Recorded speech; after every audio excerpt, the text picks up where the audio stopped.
We are back here.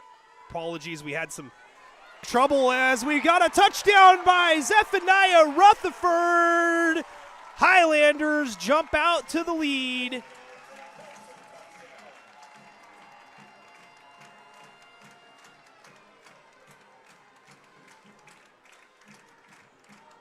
Oh, I got it. Wrong one. My bad.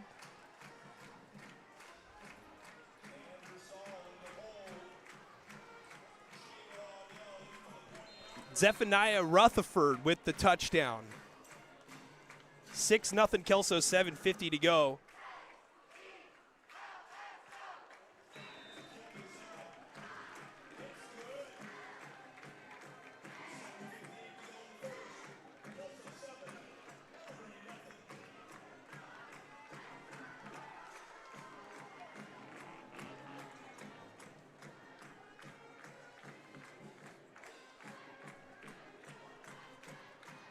Apologies here, folks. Trying to work out some internet power issues up here.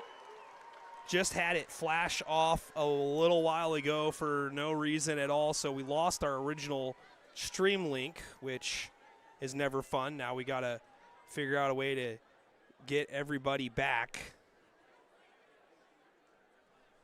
So if you folks who are picking up the feed now can please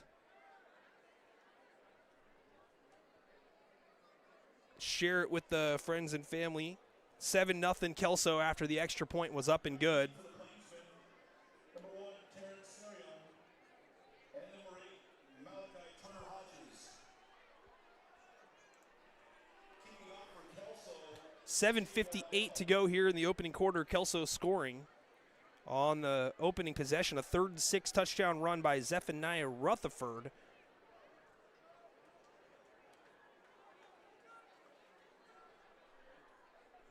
Again, fans, so sorry that we lost the original link. We will make adjustments if we have to. A pooch is up in the air and down here at the 30-yard line, and that's where Evergreen will start its first possession. It'll be 1st down and 10 for Evergreen. Jake, I see you're back, buddy. Thank you. Try to get everybody else back with you. Because, yeah. Oh, by the way, I would recommend for those who are watching and maybe you're not subscribed to the channel to just do that real quick and hit subscribe. That way, if for whatever reason we do lose the internet connection, once I get it reestablished, it'll just pop up again on our live feed under the word live on YouTube. So we've got 4 wide receivers and a diamond here on the near side for Jaden Baum, a sophomore quarterback, and now motion heads back into the line, and now it's going to be a flag.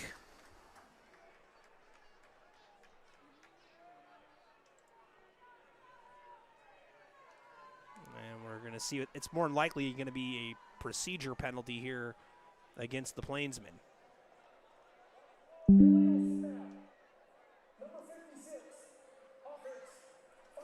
False start here on number 56, Micah Mayava.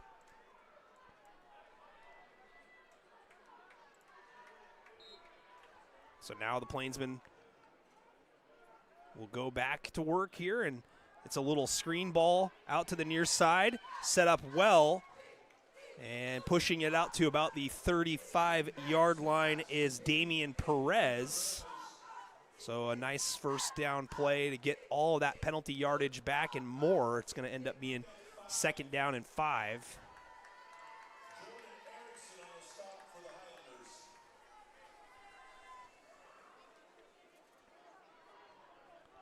And they're going to go back here with the diamond formation. 4 wide receivers stacked, and then on the far side, looking that way, a slant inside. Ball is caught.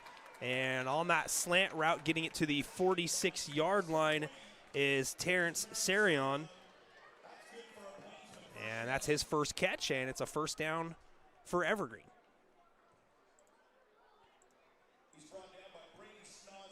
Brady Snaza credited with the tackle, but Terrence Sarion 23 catches coming into this game. That his 24th puts him over 300 yards total on the season, as we've got a fly sweep going to the far side and some running room to get around the edge into Kelso territory. It's a first down carry of 11. Ball carrier Jason Scott.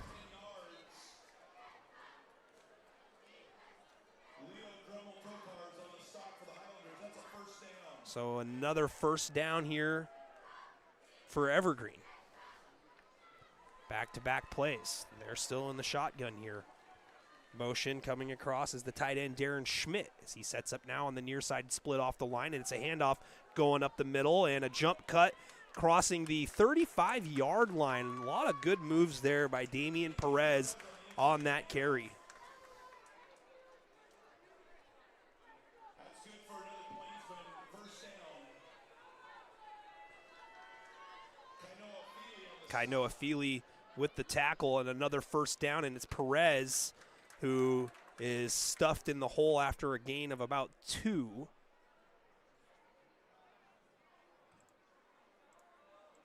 It'll be second down and 7. Picked up 3 yards. Leo Drummel Tokars, the first down for Kelso. And we've got a timeout for an equipment malfunction. Schmidt has to come off the field.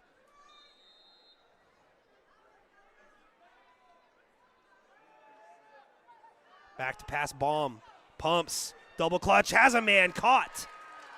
And the ball's loose on the turf, and I think Evergreen got on it. No, it's Kelso ball after a completed catch. Looks like Kainoa Feely got on that, or Alex Dieter. Couldn't tell. They were both right there, but a huge play goes in the favor of the Hilanders as the ball gets put on the turf after a very nice throw and catch. Tough break there for Evergreen. 5:27 to go as possession changes hands.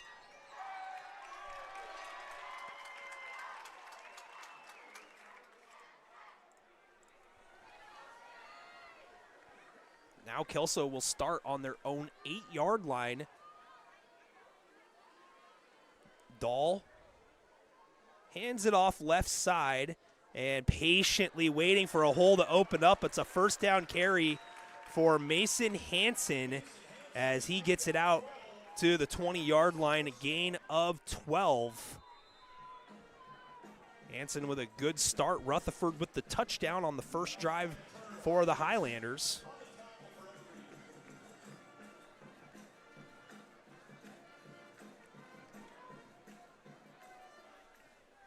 Dahl back out here in the shotgun.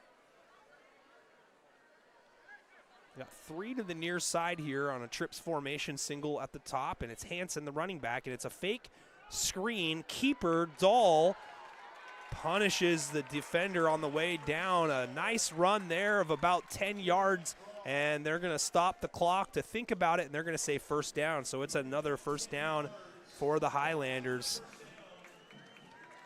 as the Hilanders, coached by Darren Gardner in his first season, getting a taste of 3A Greater St. Helens League football for the first time. Again, fans, we do have the live stream comment section. Feel free to type in where you're watching from, who you're rooting for, and anything that's on your mind that's PG-13 and under.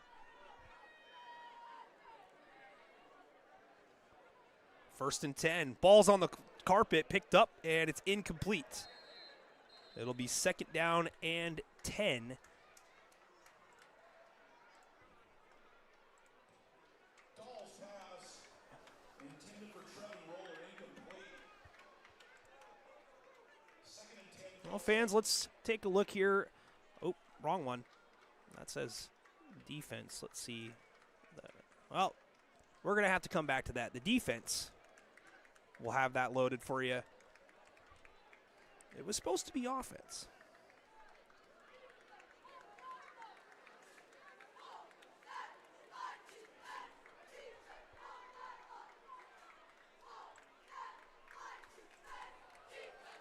Handoff inside. Not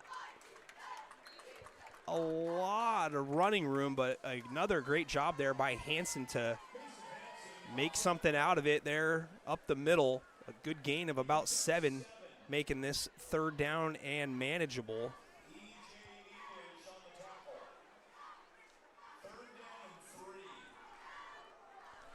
Got Jake Moe in the comment section, says, I'm back. Yeah, me too, Jake. Dayton Brown says, beautiful night for some football, everyone. Absolutely. It is gorgeous here. And we've got 2 fullbacks off to the right side, and Kainoa Feely is the tailback. So a heavy look there by the Highlanders. And they're going to call timeout instead and think things over here. They've got 2 left. There's 3:24 to go in the opening quarter. But again, fans, if you're watching on YouTube or Facebook, which, well, you have to be, make sure that you subscribe to our channel. That way, if for whatever reason we have the stream drop, you can get notified right away when we go live.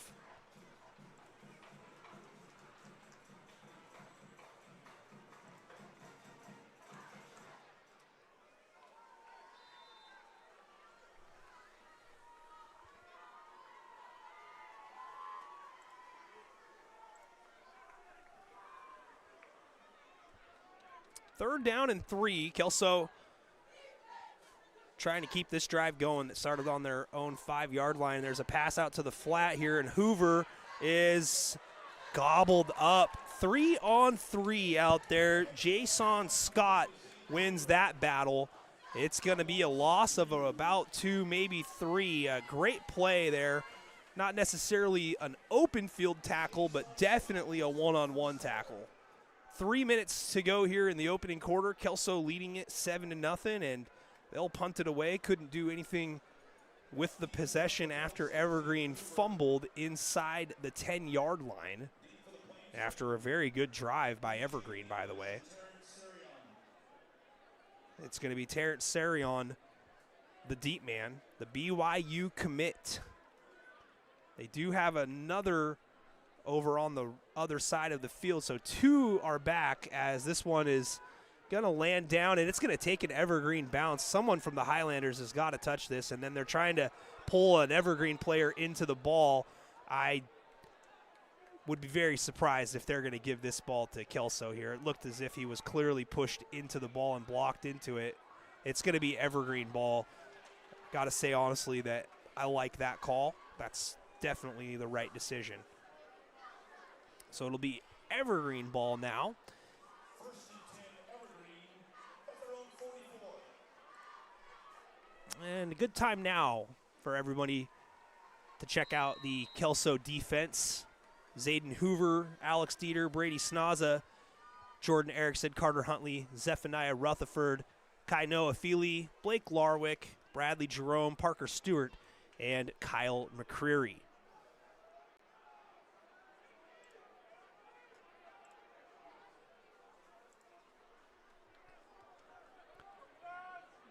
Again, 4 wide receivers here right in front of us on the near side, and that's where Baum is looking, but coming across on a little drag route from the far side is Sarion, and he gets it out to midfield. It's going to be a gain of 6. So Sarion with another catch. 2nd and 4 now. Zayden Hoover credited with the tackle. Motion is the tight end Schmidt. And it's a handoff coming here to the near side and trying to get to the edge, unable to do so. Filling it up beautifully there was Bradley Jerome. And also out there, the safety Kyle McCreary. And Evergreen checking over to the sideline ahead of this 3rd down play. It'll be 3rd down and 5.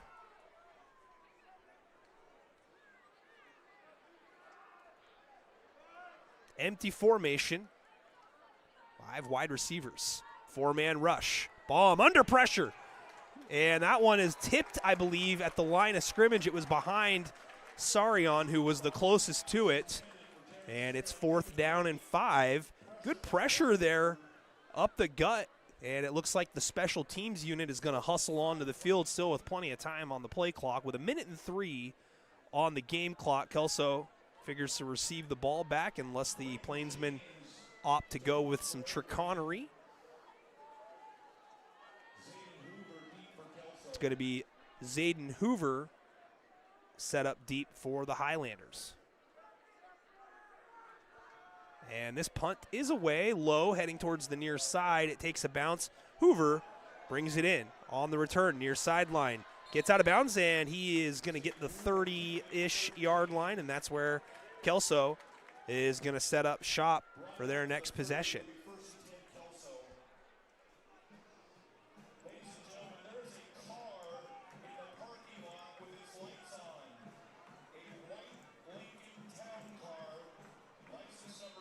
There's our Kelso offense there for everyone there.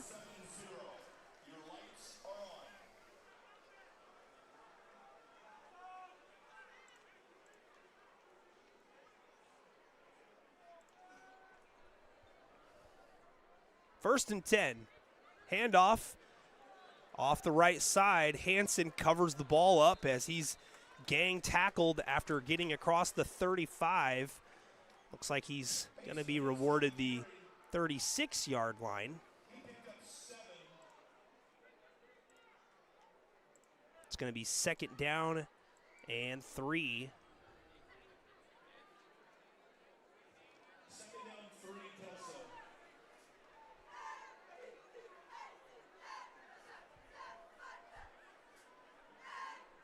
18 seconds to go, clock running here in the first quarter, 7-0 Highlanders.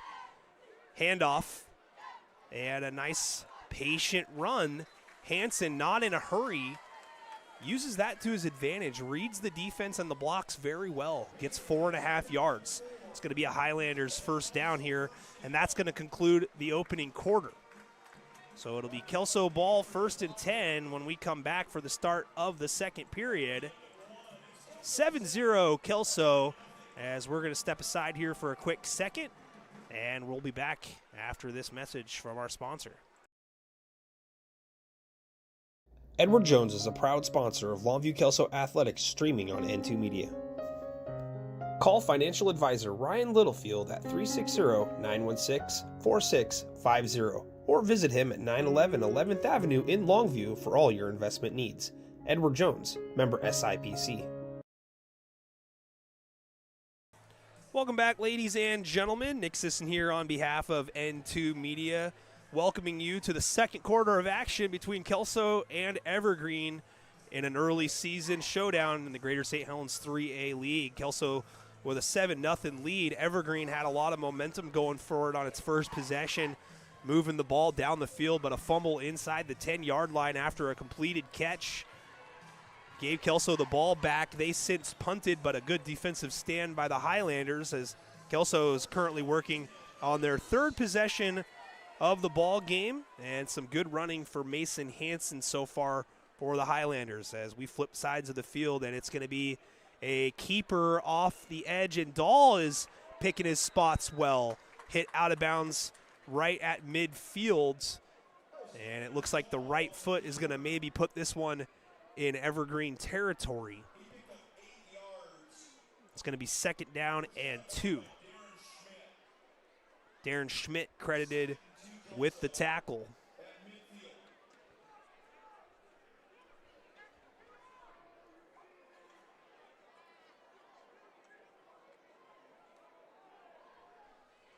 Kelso does not get that right foot spot. If anything, it's still in Kelso territory, the nose of the ball at the 50. They got trips to the near side here and a single at the top, and it's a fake bubble to the near side, a nice pump and go, and there goes Dahl. Dahl crosses the 40, spins off of one, falls forward, and he's got the 36-yard line. It's going to be a Highlanders first down as they are now for sure in Evergreen territory after the 14-yard rip from Anders Dahl. Dahl, a senior, had plenty of work couple seasons ago after Tucker Amrine was not available for the last few games of the season after suffering an injury of the medical emergency variety. But Anders Dahl getting the job this year and started every game and hasn't had to throw the ball yet. Kelso's rushing attack doing the work. Hansen puts on the brakes and cuts it back up on the far hash, north and south. Able to get something. If he continued around that edge, it looked like he was going to be met trying to turn the corner. But he settles for what's available. It's going to be a gain of 2, maybe 3. We're not quite as generous as probably the scoreboard operator. It's going to be a gain of 2, 2nd down and 8. My boy Jared Stidham in the comment section says, way to pick his hole. I'm assuming that means Mason Hansen picking the hole to run through. And if so, yes. Sources say that is a good style of how to run the football. Kelso's got a little different formation here. They're tight on the far side and wide on the near side, and now a motion man is coming back across. Fake to that, and it's an option, and it's well read. Beautiful tackle here, but pain is the punishment delivered there by Kaino Afili to Jason Scott. Scott made the play, but isn't going to get up. It looked like it was actually Rutherford who had that carry, not Feely. My mistake. It's a loss of 5, though. That play was well scouted by Evergreen. So we've got an injury timeout on the field. It was a loss of about 5. It's going to be 3rd down and 13 after they tend to the down player, Jason Scott.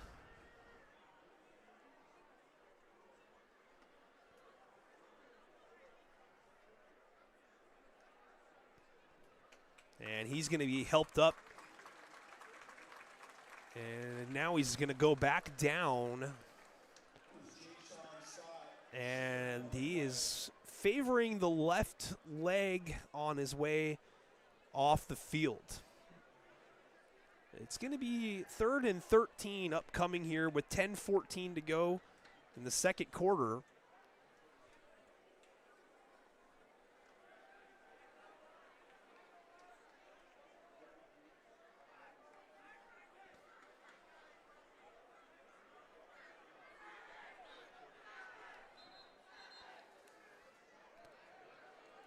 Evergreen with just 3 down linemen. They are in a nickel package. And Dahl back to pass, rolling to the right. Got a lot of time. He's going to wisely check it down, and it's a broken tackle. It's a 1st down. That is what happens, folks, when you just allow your receiver to make a play. That is a 19-yard gain there for Brady Snaza. The Snozberries taste like snozberries. 1st and 10 at the 19-yard line.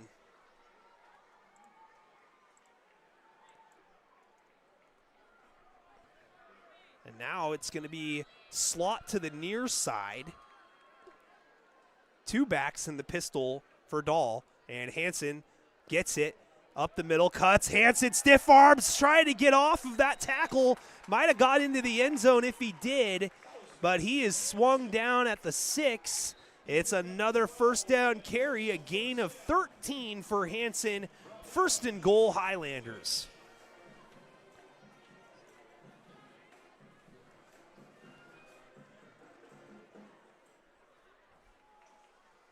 First and goal from the 6. Larwick, the fullback, off to the left. The deep back, Hansen.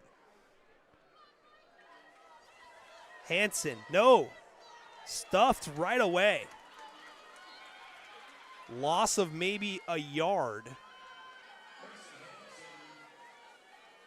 And it's going to be 2nd down and goal.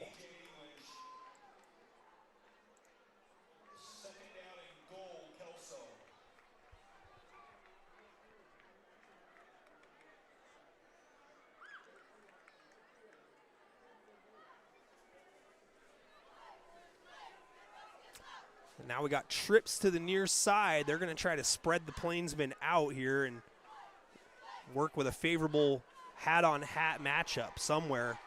And it's a handoff going back to the right. A nice counter pull, and into the end zone is Mason Hansen for a Hilanders touchdown.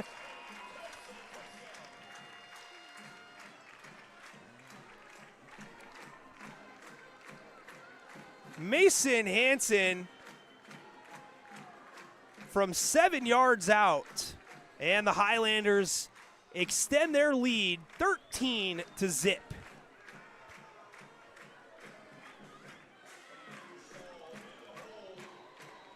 Jay Waddell on for the extra point. And the kick is up, and it's right down the middle. 14-0 Hilanders. 8:30 to go here in the second quarter. Kelso's rushing attack, the story so far, but a huge third down conversion by Brady Snaza.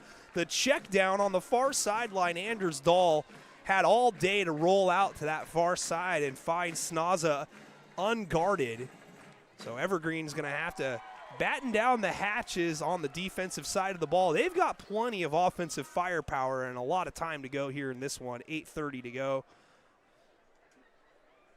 Jared's just spamming the chat. I love it. North and south, just like I-5. You know, do you know why that I-5 is an odd number, by the way? It does show 12 minutes. It's not running, Miguel, I know. Thanks, buddy. I don't have a clock operator here next to me. But I-5, north and south, yes. Anytime that an interstate ends in an odd number, it's a north and south interstate. Anytime it ends in an even number, it's an east and west highway or interstate. So the numbers also get bigger from west coast to east coast. So I-5 being the major interstate, that is the first major interstate on the west coast, versus if you head all the way over to the east coast, you'd be at I-95. As Waddell pooches one towards the right side, and it lands down, and it's picked up, and heading out here, it's McCreary who wraps up high, and some support comes in late, and some extra support dives on. Great tackle there.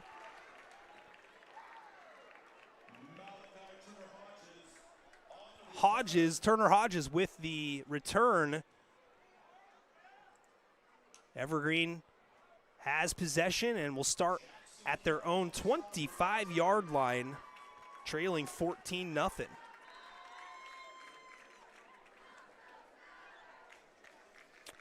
Let's see.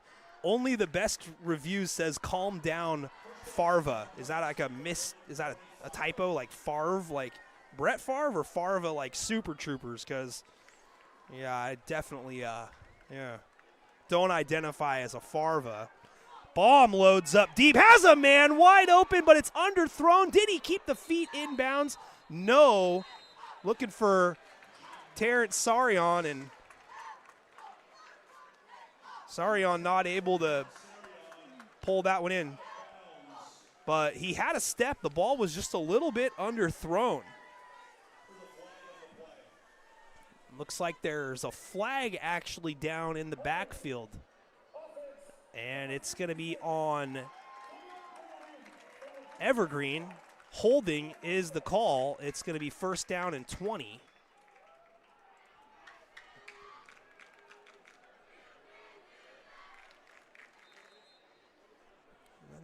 If there was one knock on Evergreen as of late, it's just the discipline factor, and that penalty, prime example of why you want to stay disciplined. Get the ball into this guy's hand. Sorry on breaking 2 tackles, hit hard, puts it on the turf, fumbles it forward. It does go out of bounds. What a catch and run by Terrence Sarion. He gets it out to the 32, 33-yard line. That is a 43-yard gain. So we're going to move the camera a little bit here. It's going to be first down and 10. Super Troopers. Yeah, I'm definitely not a Farva, though. I appreciate the comment. I'd like to think of myself as more of a Ramathorn, but that's probably not true either. I guess I wouldn't really know who I would identify as a Super Trooper, but yeah. 2nd down and 4 after a gain of 6 on the ground. As we're on the 26-yard line with 7:07 to go. Baum back to pass, has time. A little bit behind the receiver, but a good job to slow his roll and catch that ball. That's Hudson Nellis. It's a 1st down. Evergreen driving. Under 7 to go here in the 1st half. And credit Alex Dieter on the stop. Ramathorn is accurate. Thank you, Jared. Well, I mean, I figured that I would definitely be a Ramathorn. I don't know, but I don't know. It's been a while since I've watched it. Excuse me. A flag gets thrown in. In fact, 2 of them. And it's going to be a false start.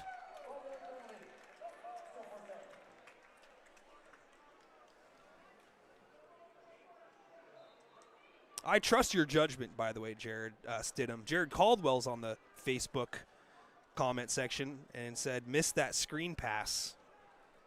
I can tell you what, it's easy to analyze things watching here upstairs in the press box or at home or on your device on the go, as we've got another false start here on Evergreen. Couple more penalties. This is the 3rd penalty of the drive so far.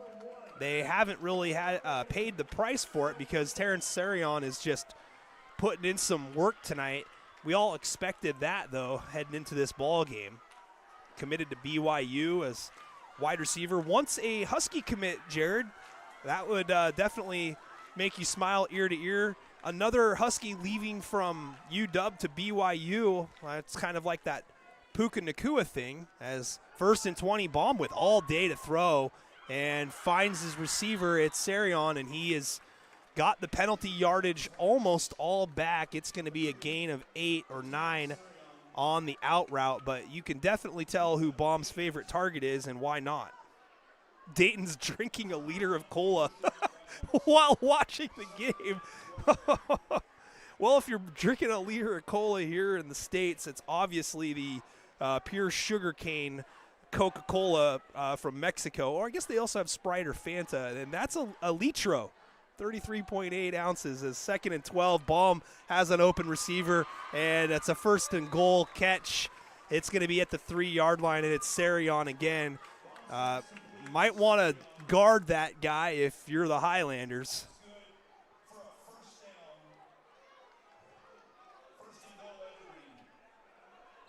Now we've got a flag just ahead of the play. This might be a record here, folks. If it's on Evergreen, this could be the 4th penalty on the drive. I don't know if they want to set a record for how many penalties that still results in a touchdown. Oh, it's on Kelso, so I stand corrected. It's illegal substitution on the Hilanders, so it's going to be 1st and goal. They've got this one at the 2-yard line, 5:28 to go. Blue chip wide receiver, Jared? No, I would not say that, but it's under pressure. The ball is thrown away into the dirt. But when you're talking about a kid who's playing in the game that you're announcing, you certainly don't want to say no, they're not a blue chip. But I believe that Rivals had him as a 3-star when he originally committed to UW, and I'm not sure if that status is updated. But, I mean, he is super, super speedy in and out of his routes. I mean, I could definitely see him being in that 4-star range, but a 5-star blue chip, I don't know if there's any legacy there. As we got a handoff inside, it's stoned initially, and support comes. The Highlanders meet the ball carrier at the line of scrimmage. And it's going to be Kainoa Feely, the first there, and the extra support. It's going to be 3rd down and goal from the 4. I must have missed changing the down there. Only the best says that I'm a fan now, N2 best announcing group. This is the same person that said that he was live from my mom's house. So thank you. I'm glad I won you over. It started off a little rocky, though, so it's going to be a timeout, Kelso, with 4:35 to go. They want to talk strategy here on this 3rd and goal play from the 4 upcoming. Jared says, appreciate you doing this. This is Caldwell, Jared, by the way. Yeah, absolutely. Happy to do it. It was a rough start here as well for the old N2 announcing team, to be honest with you, because for whatever reason, the mobile internet hotspot just like completely died. So not sure like what happened and how we ended up getting disconnected, but I always hate that. So if you're new to the N2 Media live stream, we do a game every single week on Friday, and we'll have some playoff games as well for you by the time we get to the end of the season. So just do us a solid, since we do it for free. Just make sure you subscribe to our channel or hit the like and follow on Facebook. Either way, that's what helps put social media platform dollars in the wallet, if you know what I mean. So show your support by sharing with friends and family. You could share the live stream link on your Facebook timeline if you're watching there, or you could copy and paste the link from YouTube on any social media that you have. 4:35 to go. We've got a trips bunch down here at the bottom and a single at the top, and it's a handoff up the middle, and it's close, and they're pushing. And finally, they're going to blow forward progress dead. It's going to be 4th and goal from the 1, but the Plainsmen spread it out, and they continue to try to grind it up the middle. That looked like it went to Damian Perez inside, and it's a timeout, Evergreen. It's their first charge of the half. They've got 2 remaining with 4:13 to go. 4th and goal, and they're actually spotting it at the 2.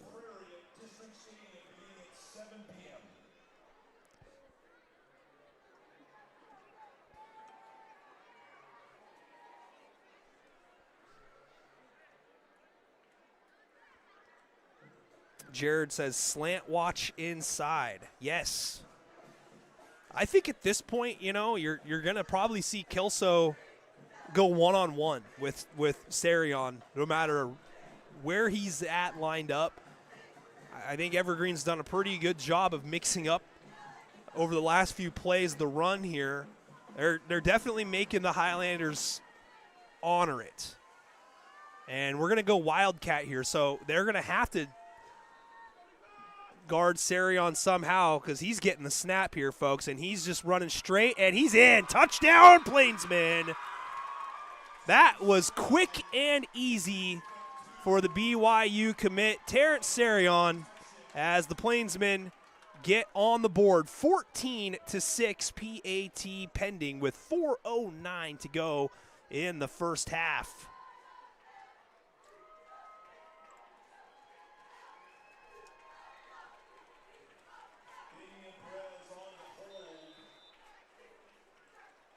And the Plainsmen will line up for the PAT. And the kick is up, and it is good. Plenty of leg there. And it's 14-7 after the PAT here at Kelso High School.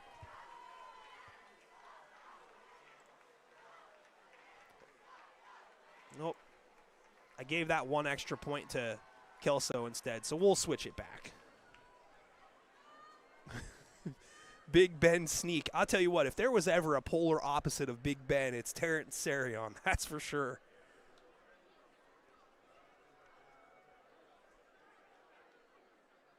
But what a ball game we've got here now after the answer. Evergreen not really trying to set a record, but 3 penalties on that drive. Might have been 4. I think it was 3. Yeah, I think it was 3. But either way, they went the extra yardage. Drive that started at the 25-yard line. They ended up going 95 yards overall there, if you include the penalty yardage. Remy asks on our YouTube chat if we only broadcast Kelso games. No, in fact, this is only the second time we've been at Kelso High School, and I'm a freaking Kelso grad, so, I mean, what's up with that? No, we mainly are doing the Greater St. Helens 2A, and then we're mixing in some 3A as well, and then we've also maybe thinking about throwing in some Trico 1A. We were there for the playoffs last year for La Center. But we've got no more Kelso games on the schedule as of now, as we've got a return picked up off the carpet after a squib kick that gets it out to the 45-yard line. Good field position there, as it's Trevin Roller who brings that kick back. So good field position here for the Hilanders. But next week we're going to be down in Ridgefield, Remy. We're going to be seeing the Mark Morris Monarchs taking on the Ridgefield Spudders. It's our first trip to Ridgefield, or the Hot Potato, as we officially dubbed it.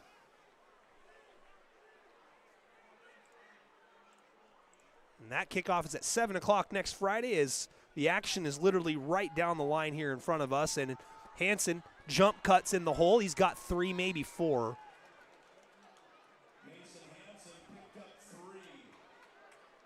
Hansen with a 7-yard touchdown run on Kelso's last possession.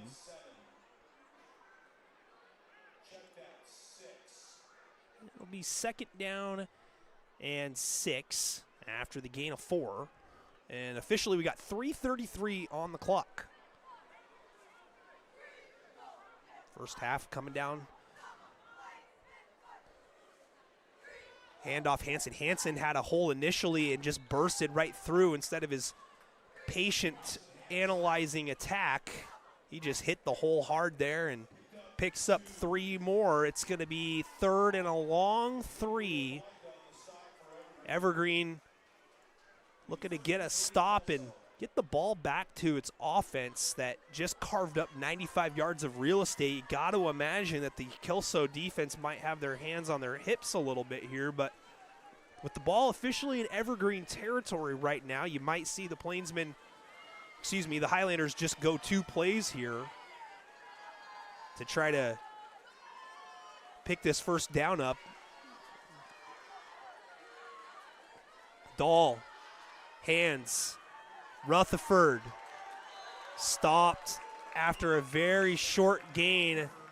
Patient run around the edge, but it's going to be 4th down and 2. Rutherford, a little bit bigger, stronger back.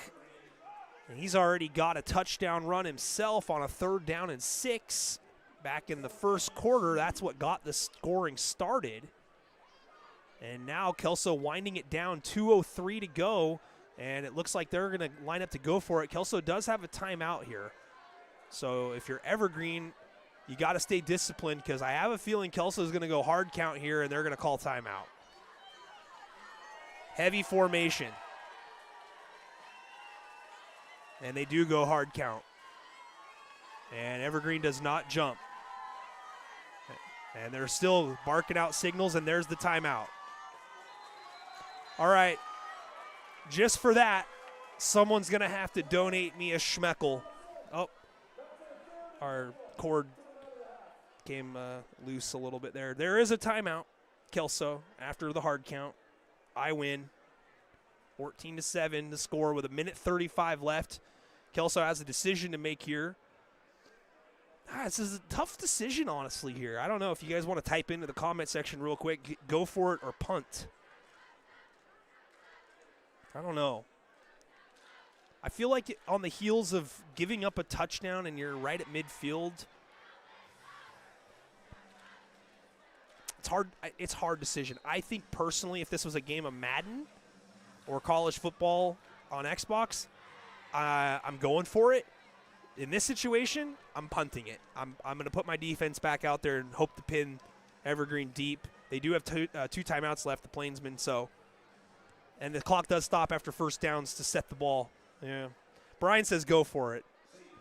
They're going to punt it. Zayden Hoover and the special teams unit on the field for the Highlanders. Now, Hoover did fake one against Mark Morris. He ran it. Evergreen might have seen that on tape. Hoover, big punt. And that thing is into the end zone. It's going to be a touchback, but a booming punt out by Zayden Hoover. So Evergreen will take over at the 20-yard line. Jeez Louise, this cord is just, ugh, need a new one. When you do this for as long as I have, your cords don't work. I'm going to swap it out here at halftime. Yeah. Might have to honestly do it right now.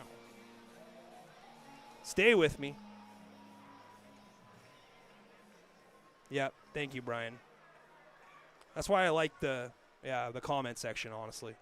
I'll swap cords out here and at halftime and see if it's any better. Evergreen ball 14-7 with 1:25 to go before halftime. We got a good ball game here, folks. Bomb. Back to pass. Out route. Sarion. First down yardage. Kelso's going to be giving him a lot of respect over the top as it's an 11-yard gain. And again, out of bounds.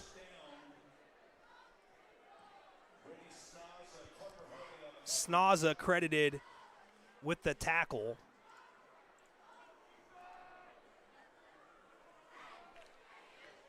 Trips to the near side. It's empty, though. 2 to the far side. Bomb down the middle. Wide open. The tight end, Schmidt. 6'6", big man into Kelso territory at the 45-yard line. But just like that, Evergreen showing the high-powered passing attack here. And we've got a flag. 56 seconds to go and false start on the offense. Sarion called for the false start. So that brings up 1st and 15.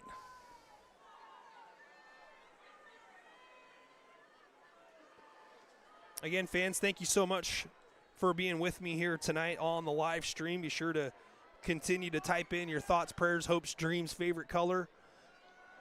Bomb, back to pass, a lob down the field, double coverage, incomplete. Schmidt looking to get loose on the far sideline. Kyle McCreary out there in coverage, but we do have another flag back near the line of scrimmage. So we're going to check on this one, but man, I wish I had a statistician with me. I'm thinking Evergreen's right around that 8 penalty section right here. Jesus.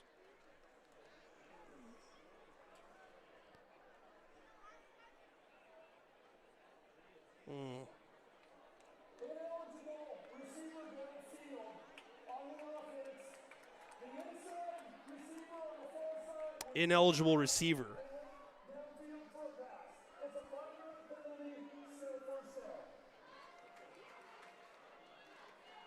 I'm going to be gentle with the camera. Them dollar store cables. All right. Yeah. Yeah, thousands of dollars went into this operation. So, yeah. Screen ball. Sarion runs into his own guy. Was going to have a first down. Instead, he was going to get back to the original line of scrimmage. But it's going to be a timeout after the run.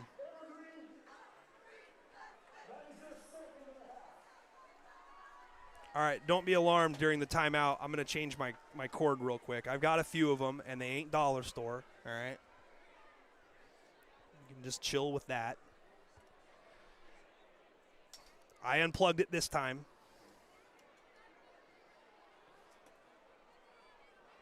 Dollar store cables. Been doing this for 6 years, 5 years. Nothing dollar store about this operation. There, new cord in, so we'll see how it goes.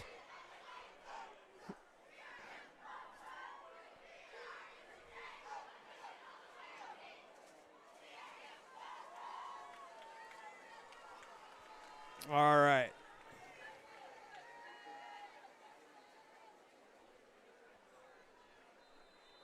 23 seconds left here in the first half, in case anyone's wondering.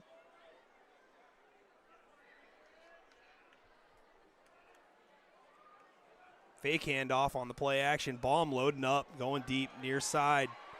And it's batted away. Last minute, Zayden Hoover against Sarion here on the near side. 15 seconds to go now here in the first half. But a good design there. It had one-on-one coverage. Hoover may not be very tall, but he is incredibly fast and shifty. Easily the best cover guy that Kelso's got here. 3rd down and 11 is the down and distance with 15 seconds left.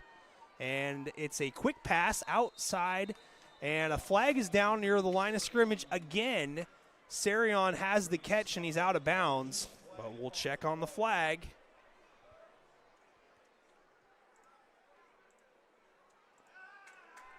And it's on Evergreen.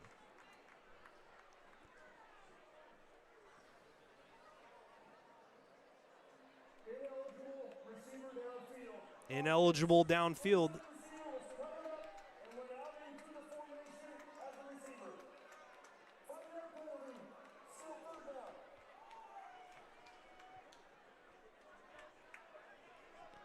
So it's a 5-yard penalty. It'll be 3rd and 16.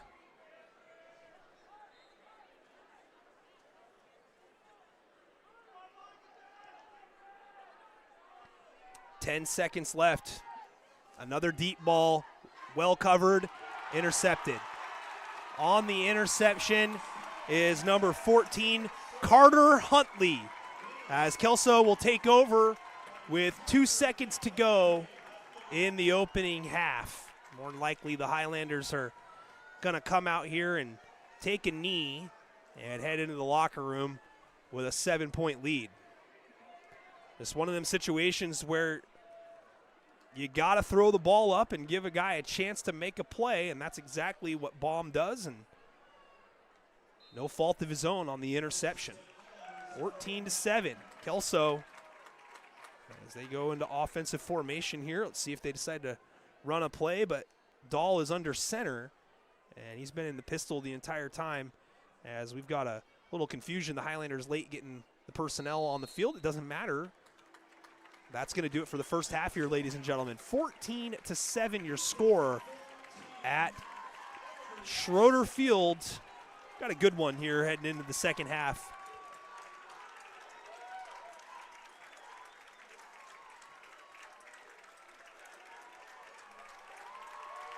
And the Highlanders and the Plainsmen heading into the locker room here.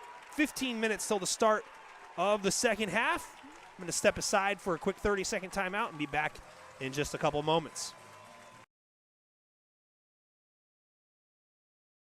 Edward Jones is a proud sponsor of Longview Kelso Athletics streaming on N2 Media. Call financial advisor Ryan Littlefield at 360-916-4650 or visit him at 911 11th Avenue in Longview for all your investment needs. Edward Jones, member SIPC. Welcome back to Schroeder Field, ladies and gentlemen. Nick Sisson on behalf of N2 Media up here in the press box. It's 14-7. Kelso with the lead, as we've got about 14 minutes now until the start of the second half. The Kelso band is going to come out onto the field and play some songs for your entertainment, which is refreshing, by the way, because we've been over at Longview Memorial for the first 4 weeks, and the band does not go onto the field. The cheer staff does. Kelso has the Kilties, the flag team, as they are going to join the Kelso marching band for some halftime entertainment. So I'm going to just let the mic breathe here for a little while, and then when we get done with the halftime performance from the band and the Kilties, we'll talk a little bit about the first half and what we can maybe expect heading into the second half. So get your popcorn refilled and your adult beverages and your liter of cola, by the way. And we'll be back to talk about this ball game in just a few minutes. Under the direction of Navin Sean and Casey Swart, and Kilties directors Carly Rayum and Jay Taylor, the pep band is proud to present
All right, ladies and gentlemen, there is your halftime entertainment. The Kelso High School Marching Band and the Kilties Dance Squad, Flag Squad, I don't know what they call it. We're at the half here with about 7 minutes and 30 seconds on the clock before we're going to start the second half. Kelso leading it here 14-7 against Evergreen. And, well, I mean, you probably missed the first touchdown. I got live just, I think, as it happened. But Zephaniah Rutherford on a 3rd and 6 went about 30 yards for the first touchdown for the Hilanders. A PAT was up and good from Jay Waddell to make it 7-0. Evergreen looked like they were going to respond right away.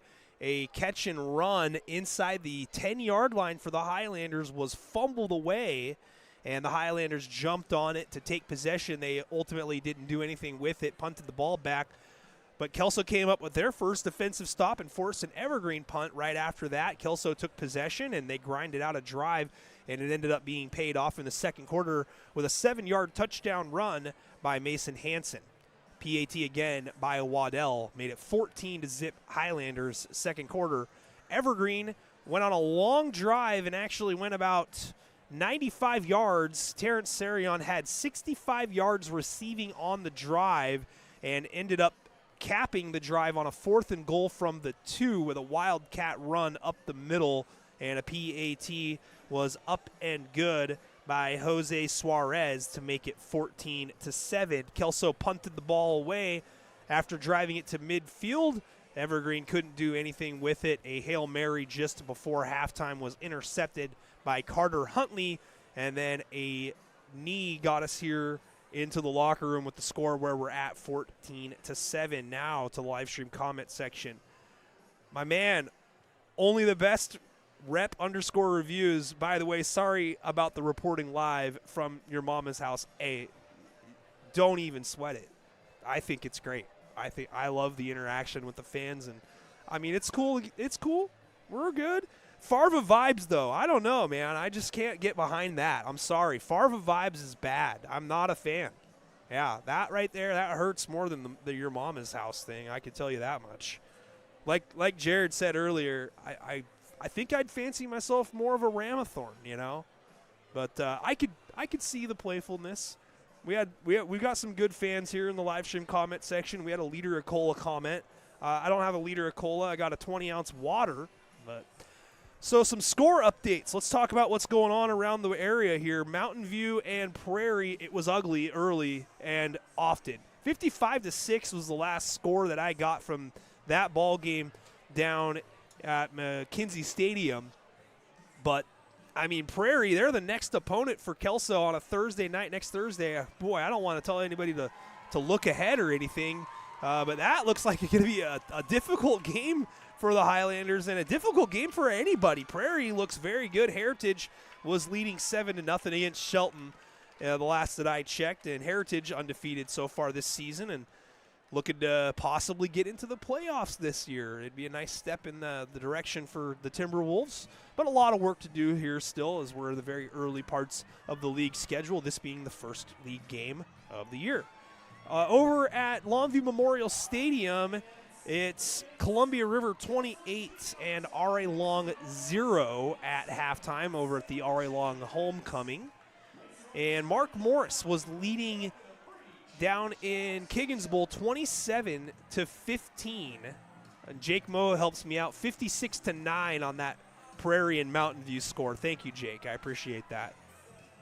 I was a point off. Mountain View must have added a field goal and they must have kicked the extra point after that. But who the hell knows? I'm not watching it. But Mark Morris was leading Hudson's Bay 27-15 last I saw. Down in Kiggins Bowl, that game has got to be over by now. It was a 5 o'clock start down at Kiggins Bowl. Kalama leading Stevenson up on the hill 32-0. Woodland leading Hawkinson 27-0.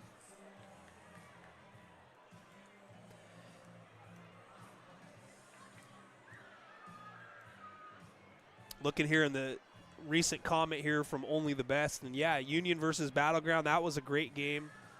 No, hasn't happened yet. Excuse me. Yeah, Union versus Battleground. That's going to be a great game. I think Battleground's got a sneaky decent team this year.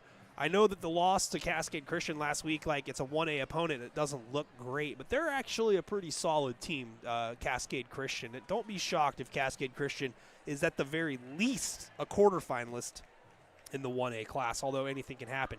Evergreen versus Prairie, Prairie versus Kelso, anybody. Those games are going to be fire. I mean, this game's going to get interesting. Trust me. This game ain't over. 14-7 here with 2:18 to go. You know, Kelso always has a way of playing its opponents super close regardless if they're ahead or behind. Doesn't seem like there's been too many blowout wins or losses for that matter for the Hilanders. And Evergreen coming off of a game against All Saints Episcopal from Texas, you know, that was a good experience for them to play against a quality team. I think the keys to the second half here for Kelso is you got to ride Mason Hansen and his ability to read the defenders. And I had a comment earlier from my buddy Jared Stidham in the comment section that said that Evergreen's not quite that physical up front, and they're only rushing a 3, maybe 4 every play. I think Kelso might have some opportunities to continue to roll out of the pocket and give Anders Dahl some opportunities to run, but this game plan is going to start and finish with the quality runs by Mason Hansen more than likely here in the second half. On the Kelso defensive side of the ball, they've played great, other than the fact that it's been really hard to cover BYU commit Terrence Sarion, who has about 100 yards receiving and a rushing touchdown as well.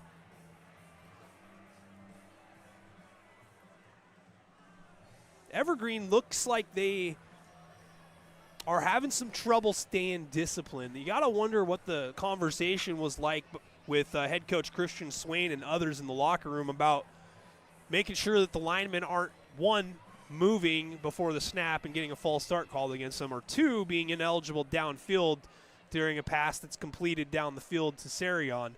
But the quarterback Jaden Baum coming into the ball game here tonight, he's already gone over 900 yards passing on the season. He came into this ball game with 816 yards and 8 touchdowns thrown. He hasn't added to his touchdown total yet, but has definitely added to the yards category, nearing 1,000 total for the season. Yeah. Well, we got your mom in the comment section. Yeah, we do. I saw her comment actually earlier, so 100%.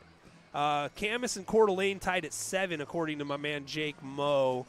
That's a big game for Camas, even though it's a non-league, and they like to fancy themselves a team that plays a tough schedule. And they do that. They do that often, honestly. So, I mean, Coeur d'Alene's won a few games recently over in Idaho. I believe they came in on a 3-game winning streak in that one over at Doc Harris. So keep an eye on that game there. And, yeah, the 4A GSHL, man, it always comes down to weeks 7, 8, and 9 because, well, that's the only weeks that they play league games. And the unfortunate news coming out of Skyview today that they had their game canceled that was supposed to be at 7 o'clock at Kiggins Bowl, but their opponent, Decatur, canceled at like 5 in the morning. So that's less than advantageous. We are just about set here, folks. We got 1:40 on the game clock now before we start the second half of action. Evergreen deferred the opening kick, so they will receive this one. So a chance to get even on the scoreboard right away in just a couple moments.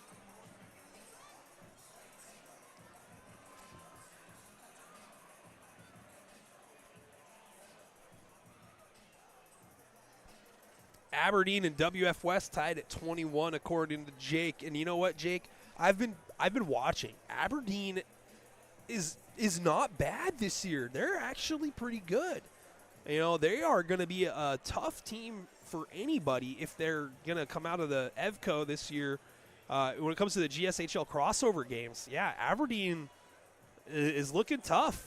If you add them to the mix with Tumwater and WF West, and like I said, they're tied, you know, who knows what you might end up seeing by the time we get to the crossover rounds. A lot of season still to go, but that's a result right there to keep your eye on for sure. 30 seconds now till we start the second half.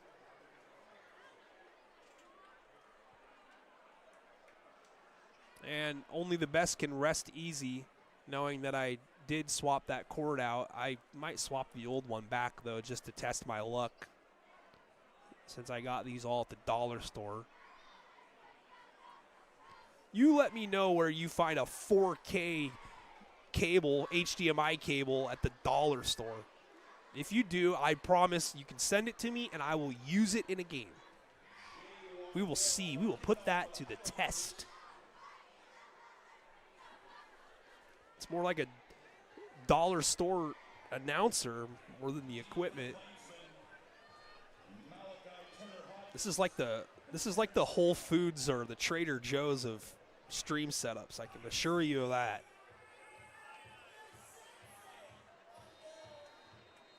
Union is playing Tumwater now. That was a blowout last year, so. And the return out to the near side. And not much going on there for the returner. And that was Malachi Turner Hodges. Took it back to his own 22. It's going to be 1st and 10, Plainsmen on their own 22-yard line. Hilanders on the tackle.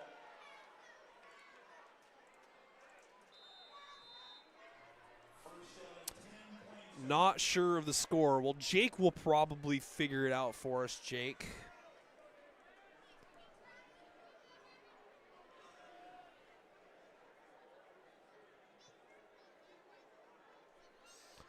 They got, looks like Sarion on the near side, one-on-one with Hoover, and now they're going to switch it to a double team look as Hoover backs off. It's a handoff inside. Not much going there. It's going to be no gain, and in there on the play is Bradley Jerome. Malachi Turner Hodges on the carry. Loses a yard. So it's going to be 2nd down and 11.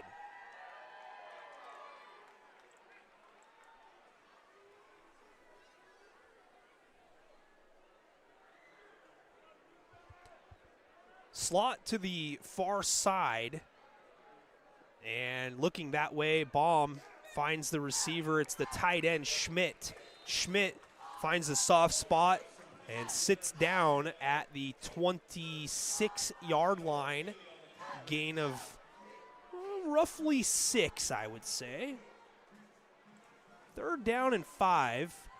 You never want to say that the first drive of the second half is a big drive. There's still a lot of time here, and it's just a touchdown game. But I doubt Evergreen wants to be 3 and out here on this one. So see if they go to Sarion here, and Baum looks across the middle, has his tight end, Schmidt, and he gets that 1st down. Schmidt actually falls forward beyond the 40-yard line. So the big tight end with back-to-back catches moves the sticks. It's going to be 1st down and 10 as the Plainsmen are looking to go a little quicker here as they're going to line up and check the sideline. Hayden's in the live stream comment section, says, hey, let's go Kelso. Hey, let's go Kelso. Running back off to the right, tight end split off to the right, and it's going to be a run left. And the initial jump cut there is going to get about 5 yards for Turner Hodges. It'll be 2nd down and 5.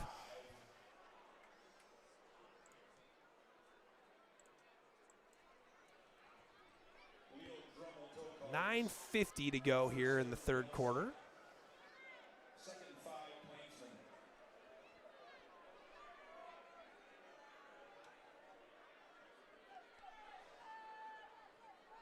Baum looking, finds a receiver wide open. And it's a 1st down into Kelso territory. That is E.J. English. And he's got a Plainsman 1st down. Good for an Evergreen 1st down. Not much pressure here so far on the quarterback. Jaden Baum has been sitting back there and he's got some zip on the ball. Sarion out to the near side. It's a handoff inside and getting kind of clogged there behind a lineman allows Kelso to get in there and fill. It's number 63, Parker Stewart, in there on the tackle, a gain of 1.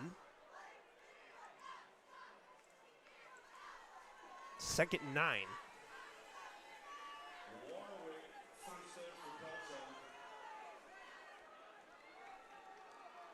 Looks like they're going to credit Blake Larwick with that tackle as Baum under pressure, and Stewart can't bring him down. But they are going to finally get him a little bit further back. Finishing it up there was Rutherford along with Mackin, Christian Mackin. So it's going to be half a sack each for Rutherford and Mackin, and it's a big loss. It's going to be 3rd and 23 after the sack. It's a 14-yard loss, and this is coming on the heels of the announcer guy saying that Kelso hadn't been getting much pressure. Well, they generated some there with Stewart, and then support came after. 3rd down 23. Baum. Double clutches. Into traffic. Had a couple players there, but incomplete. There is a flag, and it's going to be on Evergreen for a hold. So let's see if Kelso opts to back him up more. It's going to be declined, so 4th down and 23.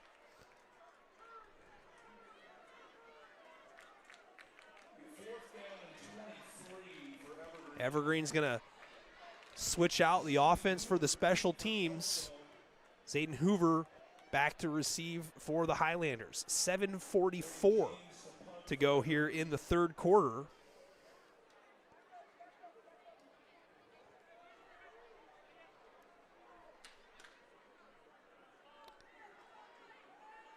Hayden comments, all that effort to get cleaned up in the backfield as this punt is low. And it's going to land down, and I think Hoover's just going to let this one go. No, he picks it up, gets by the first wave, gets by the second wave, cuts it up inside at the hash mark, and he's got it out to about the 35-yard line. So Hoover, I think he might have picked that up because there was another Kelso player near it and didn't see where the ball was at. Probably a heads-up move by Hoover to at least maintain possession, and then he turns it into a nice little return to give the Highlanders the ball.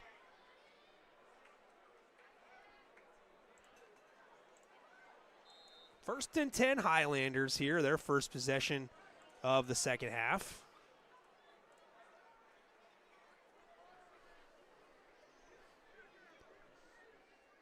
Brian says, let's go, with some exclamation points. Brian should be happy to know he doesn't have to type in cord anymore to the comment section. As Dahl keeps, Dahl spins and gets it out to the 40-yard line, and nice little gain there for Anders. Gain of about 5. But this is exactly kind of what I was anticipating to see is if you're Kelso and you go back and you look at that first half, you're going to see a few different times where Anders Dahl was able to patiently come up with 5 to 10 yards rushing the football. They've only shown the speed option play once so far, and it was blown up for a loss of 6. So we'll see if Kelso wants to maybe go with that option look. Instead, they're going to just go single back here, 4 wide receivers, and everyone stands still, and it's a handoff to Hansen. Hansen gets by the backside pursuit, cuts it up inside on that hash mark, and after he puts his foot down and runs north and south, he ends up with 7 yards and a first down.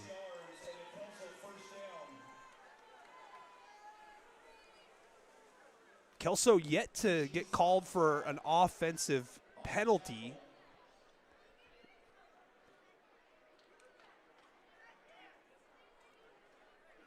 Evergreen has about 900 penalties so far in the ball game. 6:15 to go, 3rd quarter.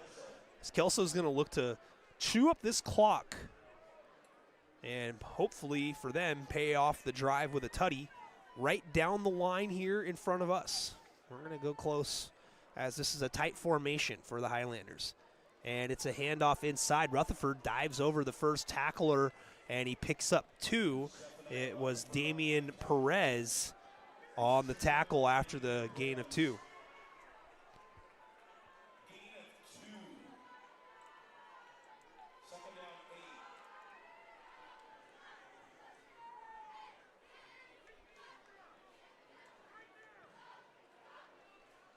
Second and 8, the personnel is Dahl, the quarterback, with Hansen, the running back, and 4 wide receivers, 2 to each side.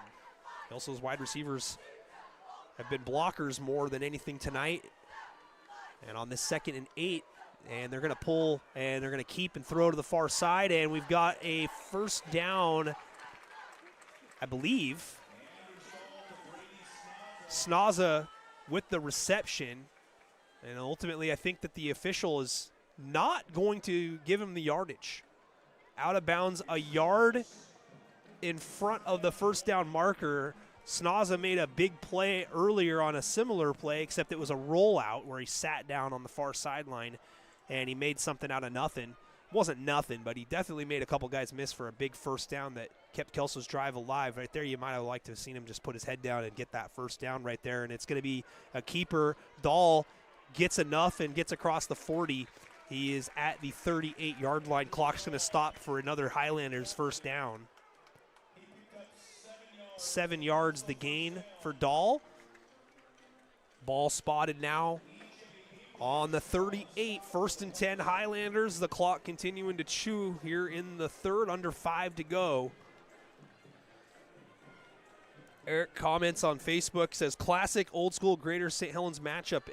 Very much so. This is the 45th game between Evergreen and Kelso, with Kelso leading the all-time series 28-16. That shocked me, as we got motion and a flag.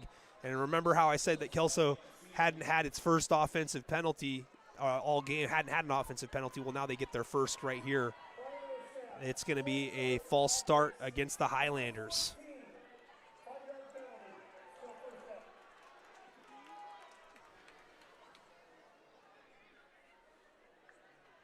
So the Highlanders back up 5. My boy Jesse Morris in that comment section says, let's go Kelso. Man, there's only like a handful of Evergreen fans. Did they all drive up to watch the game in person, or what's going on there? You know, I'm not seeing too many Plainsmen fans. I mean, your mom commented earlier and said, go Evergreen. Dahl rolls to the near side. Faces up, throws down the field, has a man. Did the feet stay in? They did. That is Zayden Hoover. Fantastic catch and putting the feet down at the 20-yard line. That's good for a Highlanders first down.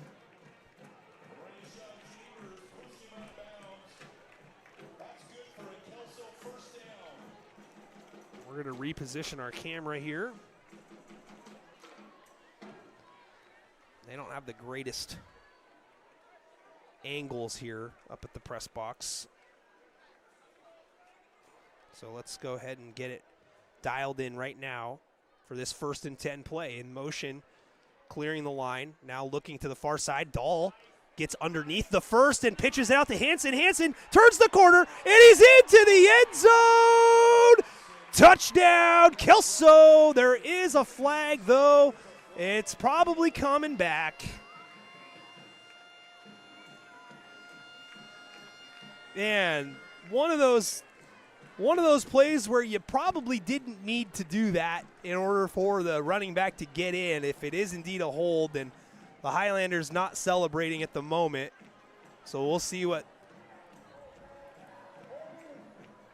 It is a hold on the Highlanders, so I continue to jinx them on this drive.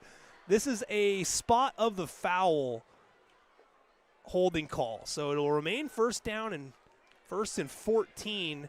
4:44 left here in the third quarter.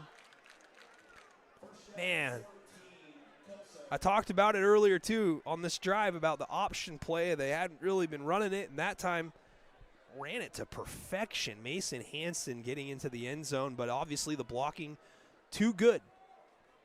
Hansen's still in there at the left side of Dahl. Dahl fakes a bubble, and he's got a blocker out in front, and it's Hansen, and Dahl into contact, looking to get pushed up by his friends, and they're still holding him up. The whistle hasn't blown. Excuse me. That quarterback draw is going to be enough for a first down. It'll be 1st and goal, Highlanders. Ball spotted now on the 8-yard line.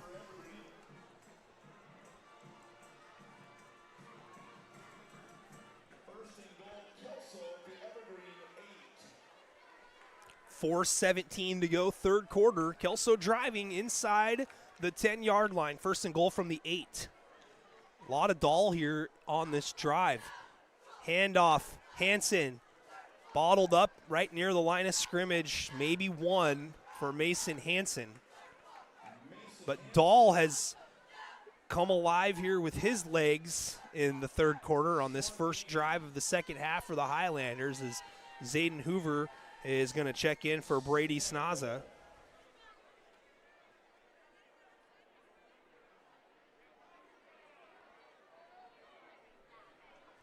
Four wide receivers. It's McCreary, the slot, and now McCreary is going to head over to the opposite side, and he's again the inside slot receiver on the play. And it's going to be Dahl. Dahl gets by one and thrown forward by a lineman. That's dangerously close to being a penalty for an assist, but instead it's going to be a gain of roughly 3. It's going to be 3rd and goal. That was number 77, Zach Williams, who was trying to assist his quarterback into the end zone. But again, just how you do it. You got to usually just block and push from behind. You can't pull or throw. And Larwick is going to enter the game ahead of this 3rd down. If you're Kelso, are you kicking if you don't get it here? Are you paying off the drive, or are you going for the tutty? It's Kainoa Feely, the tailback. I got a feeling they're going to go draw again here. No, it's going to Feely. Feely walks in untouched. It's a touchdown, Highlanders. Kainoa Feely with his first rushing touchdown of the ball game. Kelso extends the lead. They are now on top 20-7 after the 3-yard touchdown run by Kainoa Feely.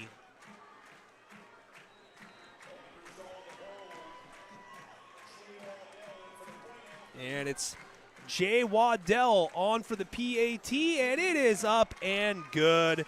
Extra point makes it 21-7. The Highlanders do what they did in the first quarter on the opening drive of the game. Here in the second half, the first drive goes for a touchdown, capped off again by the 3-yard run by Kainoa Feely. It's the 3rd different Kelso running back to score a touchdown in the ball game.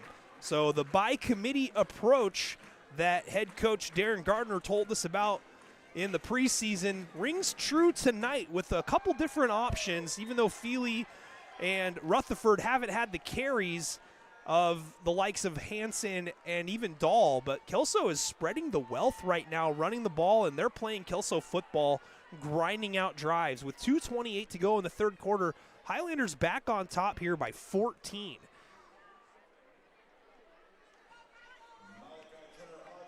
Malachi Turner-Hodges is back to return for Evergreen.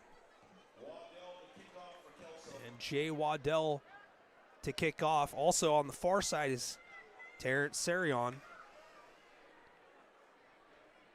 Got some Kainoa Feely fans in the comment section. A lot of Kelso fans in the comment section here tonight. You'll love to see it.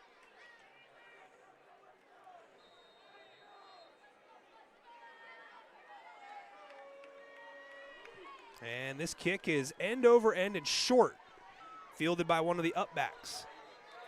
Whistles, though. Whistles, whistles, whistles, whistles. Fair catch signaled. It's Rayshawn Chambers who signals for a fair catch and gets it at the 25-yard line. So there's no Yep, the referee is explaining that right now, that a fair catch signal was issued. It'll be 1st and 10 for Evergreen at the spot of the signal, which is going to put it at the 24.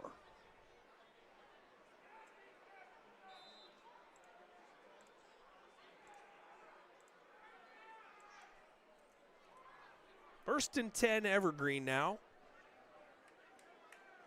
The Plainsmen got the ball to start the half and ended up having to punt after a huge sack.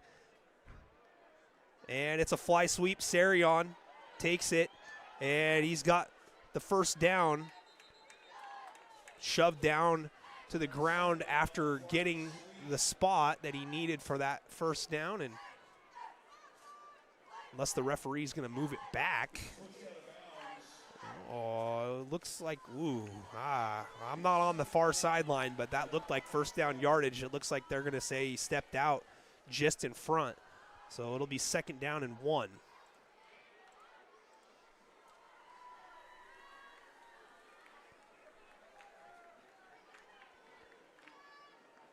Five wide again here for Evergreen. And Sarion is the decoy, and it's a catch out to the 44-yard line by Schmidt. I believe that's the 5th reception for Schmidt. 1st and 10, Evergreen. 2 minutes left in the third. Still a lot of time here in the ball game, and both teams with all their timeouts.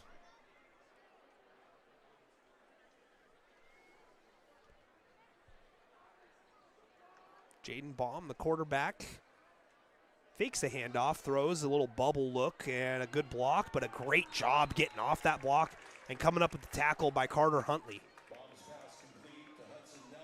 Nellis, the receiver, gets 3.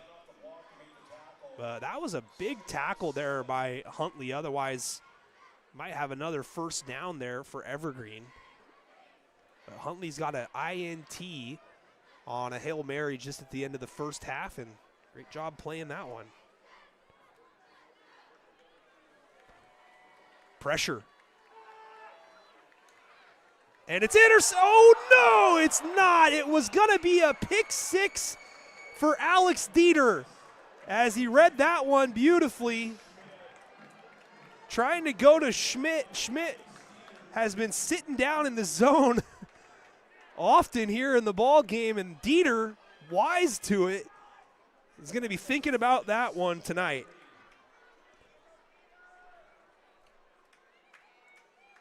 Man, right to him.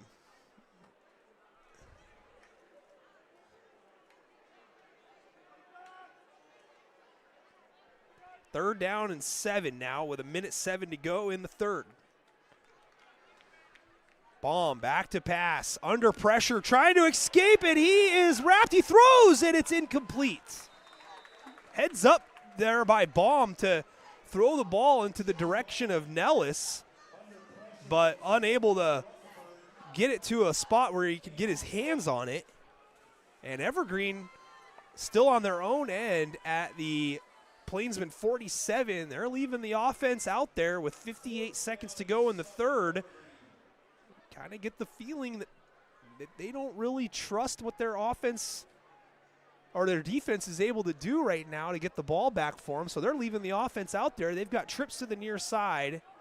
I think if you're Kelso at this point, you got to just double up on Sarion and live with the result. We've got a whistle, and the official stops the clock. It's going to be a timeout charged to the Hilanders. It's going to be their first of the half with 58 seconds to go. Fans, consider a donation to your host for the free live stream you are watching, and you can rewatch at any time. At N2 Media, Venmo preferred, PayPal acceptable.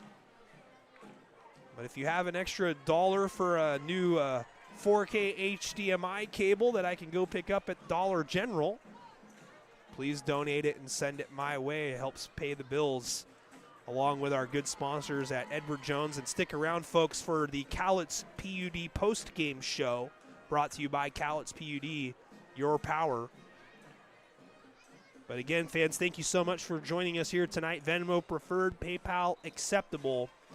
Many more games to come here throughout the 2025-26 school year. Timeout on the field by the Highlanders ahead of a 4th down and 7. Evergreen leaving the offense out there. They badly need a conversion, and it's not to the point here to where it's a must-score drive, but the coaching staff for Evergreen believes it is. 4th and 7, bomb down the middle. It's deflected. Looked like a piece of the ball by Rutherford, and it's going to be turned over on downs. The Highlanders will get the ball back at the Plainsmen 47-yard line. So Kelso's defense coming up with 2 stops here in the second half. It's the one thing about this game that I've actually been pretty impressed with so far is Kelso's defense. They kind of got torn up a little bit last week against Bremerton. It's a non-league game, but still gave up 29, and Evergreen's got a high-powered offense, and I think that the coaching staff for Kelso so far has put together a pretty solid game plan. As we've got a stutter step in the hole by Hansen. Hansen looking to escape a shoestring tackle, but can't do it. Still falls down for a positive gain of about 3.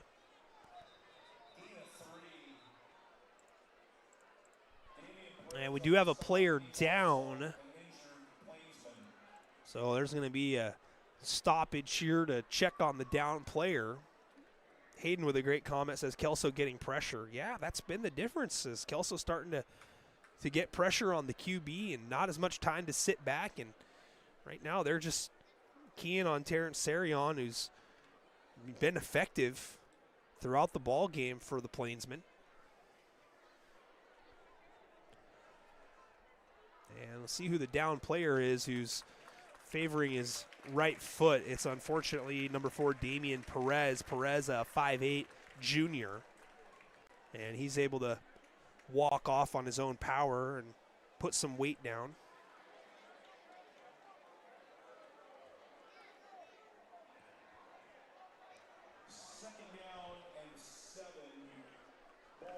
It'll be 2nd down and 7 for the Highlanders. Again, fans, great job so far here tonight in the comment section. A lot of action going on, and this is only the 2nd time I've been over at Kelso High School, so I'm sure the Kelso community would love to get used to seeing this pretty often, as we've got a screen ball out here to the near side. It's complete to Trevin Roller. And Roller goes forward for a couple. They're going to give him about 3. It's going to be 3rd down and 6. Oh, did I say that? 4. 3rd down and 4. And that's going to do it for the 3rd quarter. We head to the 4th. Highlanders leading it 21-7. Fans, we're going to flip the camera, but make sure you follow us on all of our social media platforms. You will find a lot of witty stuff on Twitter at media_N2. You'll also find our game links and occasionally our podcast that we do weekly with Evans Rankings. Matt Evans from the Tri-Cities area, the guru of computer rankings. But on Facebook and YouTube where you're watching, again, it helps pay the bills, guys. Just hit the subscribe button on our YouTube channel. Just hit the follow button on our Facebook page. We're just about over 3,300 on Facebook, and we're still working on the YouTube channel, nearing 1,300 followers. But literally just by clicking the follow or subscribe, it's free to do. It gives us, what do they call that? Kickbacks? I don't know. $1 here or there. Social media payment, basically, is what I'm trying to describe. Here at Schroeder Field, the start of the 4th quarter between Kelso and Evergreen. Kelso with a lead of 21-7. Their 2nd possession currently underway here in the half. scoring a touchdown on their first, and it's Dahl looking to get outside. He stays on his feet after breaking a tackle and gets up the field, puts the ball forward. They're going to give him the 35-yard line. It's a first down for Dahl. What an unbelievable effort there. Should have went down in the backfield probably for a loss of around 4, but he ends up escaping that tackle and turns it into another Hilanders first down. What a play there, and more clock is going to roll off here with 11:41. Drive continues at the Plainsmen 35. Kelso going wide here with 4 wide receivers, 2 to each. McCreary, the near side slot, and he comes in motion. Clears, Dahl, option, pitch, and having to wait for it was Hansen, and Hansen was able to get back to near the original line of scrimmage, but that play kind of slowed down after Dahl, I'm not going to say short-armed it, but yeah. Still a loss on the play of about a yard. Michael Turner Jr. says probably should start the clock. I thank you for that observation, Michael. We actually don't run a digital clock here for the service. We just announce what the time is. Michael, if you want to come on down anytime to the live stream and you want to run the scoreboard, the clock, and the stats, you are welcome to do so, my man. But 10:39 in the ball game.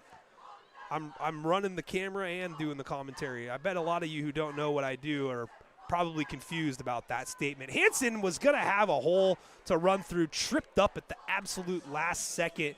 It's going to be third down and around 7, but if that tackle doesn't get made right there, it is going to be bad news bears for Evergreen. Probably should start the clock. I agree. 10-11 to go. I love it. Observant fans, feedback, it's what I'm here for. Only the best says N2 killing the announcing game, showing love from Muchos Gracias. Bro, you should be at Victor Rico's. That's the spot. Victor Rico's, Don Pedro's. Although I'm not going to shame you for going to Muchos. Muchos is fantastic. It's just a little pricey now. Dahl backpedaling. Has a man. Catch is made. Out of bounds. It's a first down to Snaza. The snozberries still taste like snozberries. It's a 16-yard pass, and it's another Hilanders first down. Dahl hasn't had to drop back and throw it often, but on that play, backpedaling, and still had enough to get it out here to Snaza.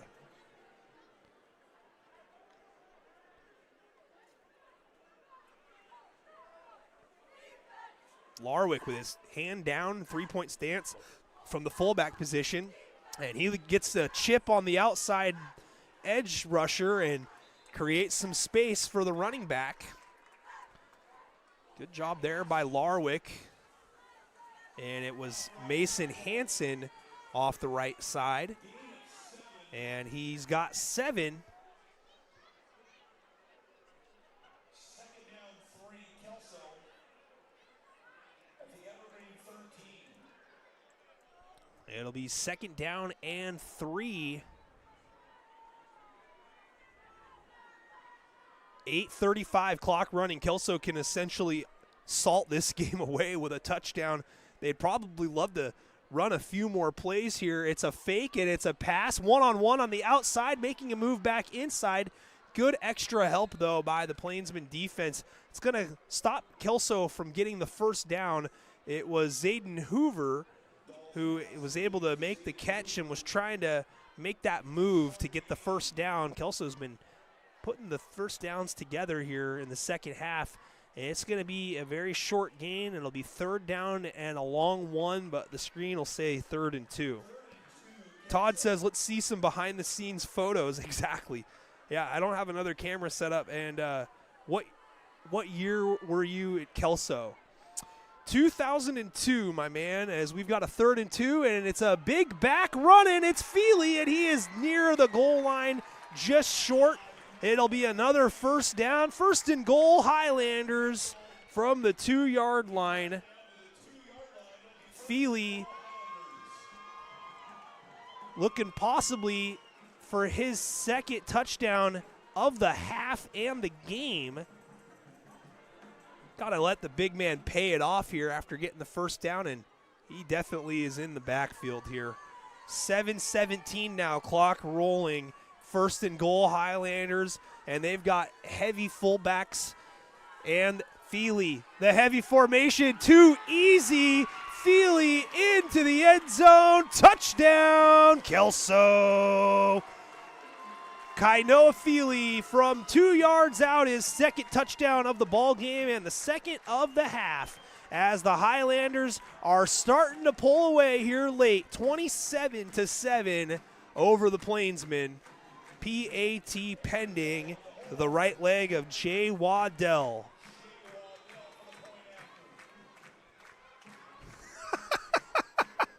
Oh, I just saw the great comment there on the Facebook feed. That's awesome. Waddell puts it up and through. What else is new? His fourth PAT of the ball game as the Highlanders add on. 7:05 left in the ball game, and Kelso on their way seemingly to a league opening win here against Evergreen, 28-7. But the comment from Elias Mendez, woo! You boys like Mexico? Yes. The Super Troopers references roll on here tonight, folks.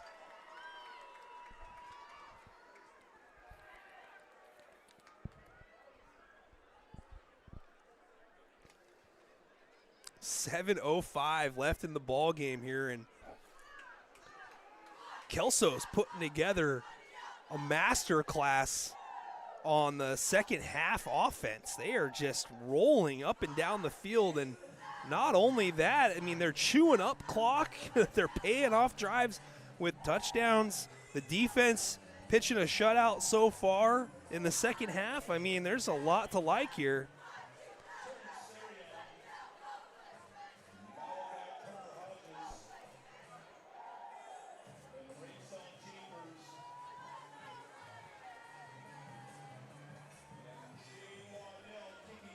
Big upset potentially in the making in the Northwest Conference.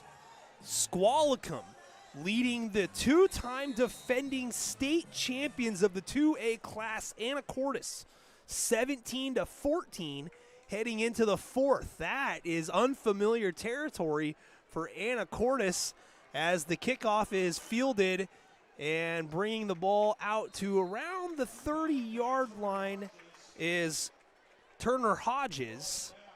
6:57 to go here in the ball game at Kelso, with the Highlanders leading 28-7. But I want to mention real quick that it's not over yet. There is still a lot of time, and there's a lot of explosiveness on the offense for Evergreen. So Kelso is not out of the woods yet.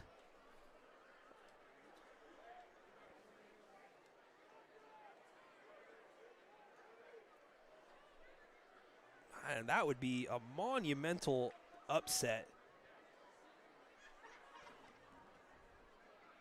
if Squalicum was able to defeat Anacortes. It's a final at Longview Memorial, Columbia River 48, already long nothing. Back to pass is Baum. Baum loading up, going deep. Has a man deep, and just like I told you, you gotta wait. This game ain't over yet. Touchdown, Evergreen. Terrence Sarion with the tutty.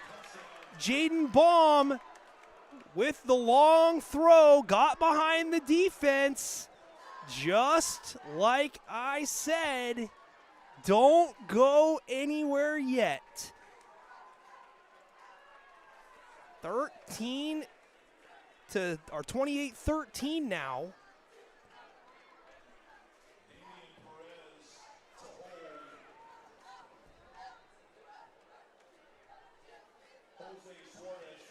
Suarez looking to add, and he does. One play, one touchdown. Terrence Sarion, the BYU commit, gets it back to two scores, 28-14. But the Evergreen defense was just on the field for a very long time. That could definitely play to the advantage of Kelso to be able to grind the game out and possibly get some first downs and finish this one with the offense out there. But like I said, you can't ever put a game in the books when you've got a explosive guy like Terrence Sarion on the field. Big time touchdown. That was the 9th touchdown pass for Jaden Baum. I didn't even have time to reposition the camera to get to the other end there. So, yeah, big play. Let's see if Evergreen wants to go onside. 6 minutes and 46 seconds left in the game, by the way.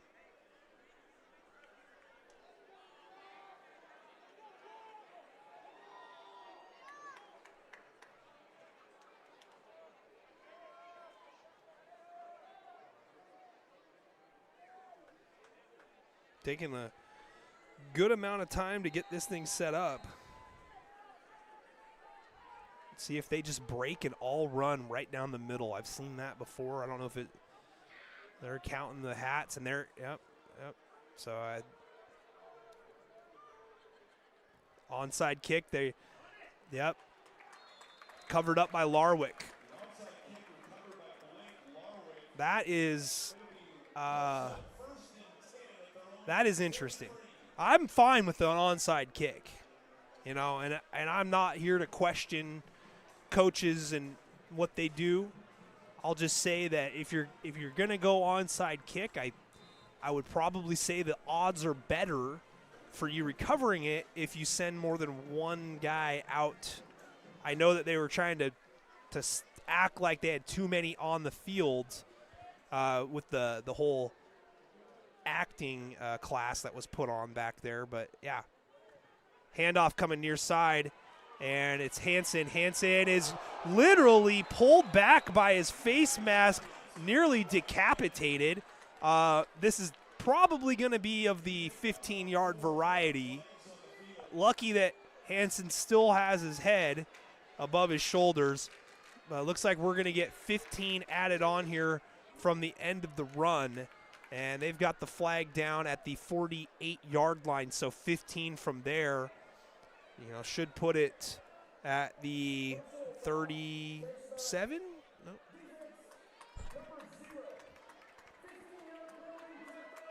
I went to Kelso, so my math is not great.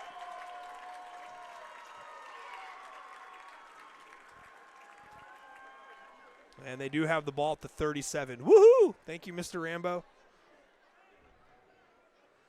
Only the best comments on YouTube says weird play, special teams, special players. Yeah, I mean, it's easier for the fans at home to kind of judge what they think about that play and that call. Like I said, I'm totally fine if you want to go with an onside kick, and maybe that's something that's worked before. I've never really seen that approach with just circling one guy out. We got a handoff, and it's gone nowhere.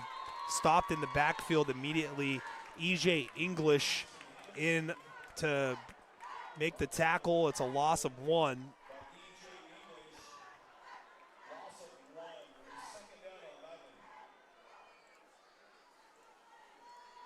Second down and 11.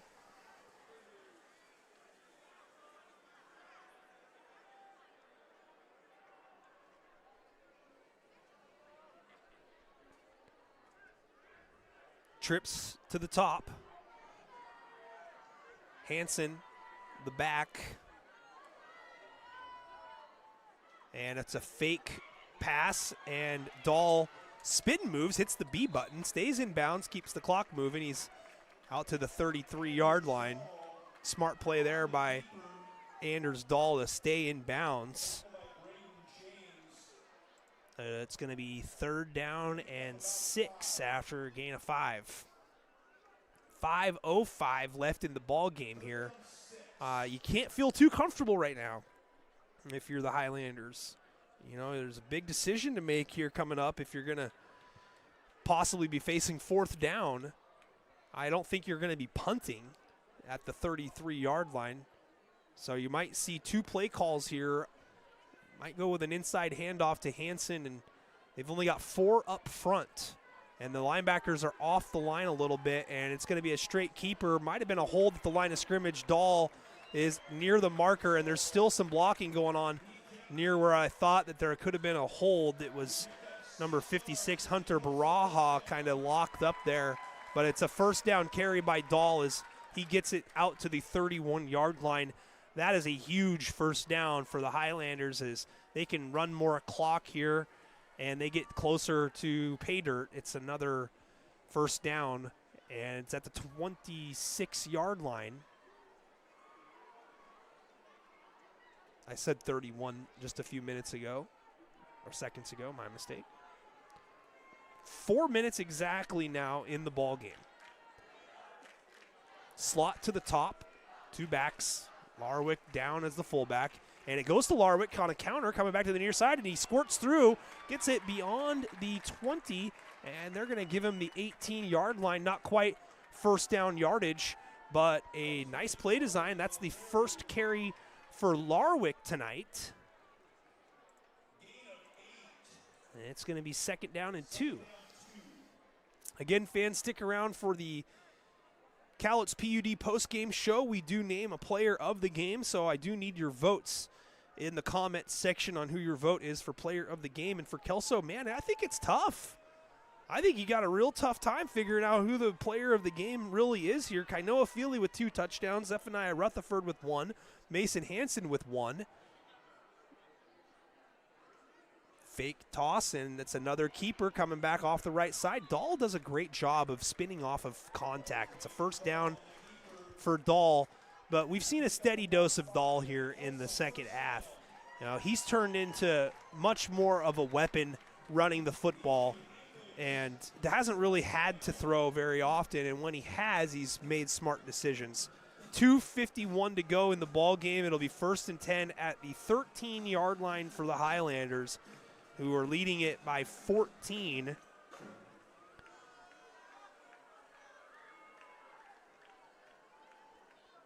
Wifey Geneve Sisson in the comment section says, "Let's go Kelso." Hello, Wifey. Thank you for your commenting. Inside again, Larwick jukes back inside, shoulders into a contact there beyond the 10-yard line. He gets his 2nd carry of the drive, and now we've got a timeout, it looks like. It's a 4-yard gain, and Evergreen takes a timeout. It's their first charge of the half, so they've got 2 more. We got 2 minutes and 14 seconds on the game clock here, so Evergreen is going to burn all of their timeouts now in hopes of getting the ball back. But the key here for Evergreen is they've got to somehow manage to keep Kelso off the board. And that includes a field goal as well. Waddell has the ability to hit from about 35, I would say, based on how he's been striking the ball. If they don't gain another yard and they set up for a field goal, it'd be a 28-yarder right now. And it'll be 2nd down and 6.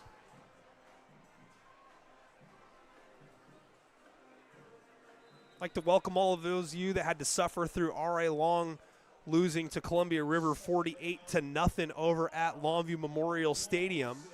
R.A. Long having probably the worst season in maybe the history of the program. And walking it into the end zone, the icing on the cake for Kainoa Feely. A 13-yard touchdown, his 3rd of the ball game. Sources say that's a hat trick. The Highlanders extend their lead 34-14.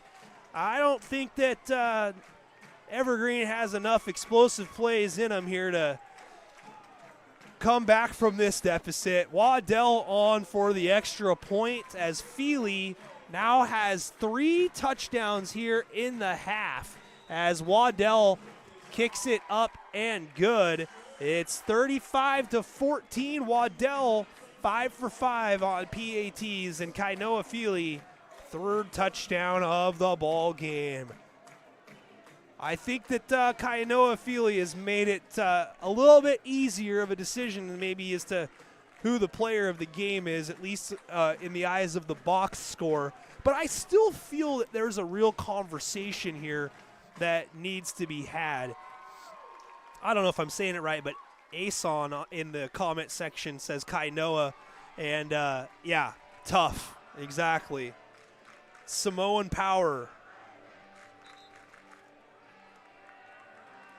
Kelso leading 35-14, looking to take the 45th matchup here between Evergreen and Kelso. And we got a final score. It was a close one, Jake. 14-12. Washougal takes down Ridgefield. The Shug in first place all by themselves and in the driver's seat in the Greater St. Helens League 2A. This was a huge game. They still got one coming up against Columbia River, and you could bet your bottom dollar that Ridgefield and Woodland fans are going to be paying very close attention to that game, probably rooting very heavily for Columbia River, although the Rapids themselves very much in the conversation this year. This ball's touched, and a live ball covered up at the 22-23 yard line, and that's where Evergreen will start this next possession.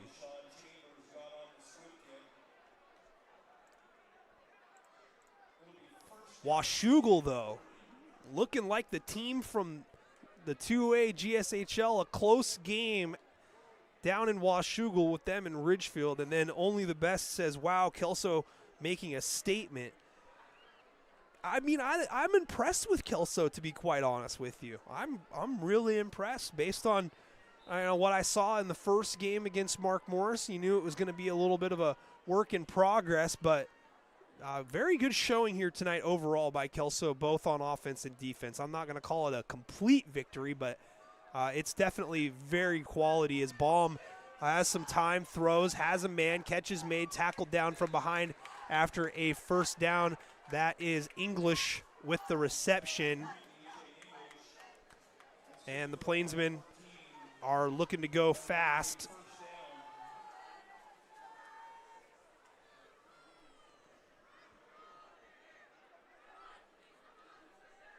.143 clock running, 1st and 10 now, Plainsmen. And out of the backfield, a little wheel route, and out of bounds wisely goes Perez. And it's another first down out to the 50-yard line. Yeah, you guys are very welcome for the stream. Brian and Garrett, all you got to do is pay me now. No, I'm just kidding. Venmo, PayPal. Venmo preferred. PayPal acceptable. Empty formation here for Baum. Quick throw, nearly undercut and intercepted, but good ball there. Evergreen not really running the ball very effectively here tonight, but Baum has been pretty good overall. He did have one interception at the end of the first half, but that really wasn't on him. He just threw the ball up, hoping for his guys to make a play.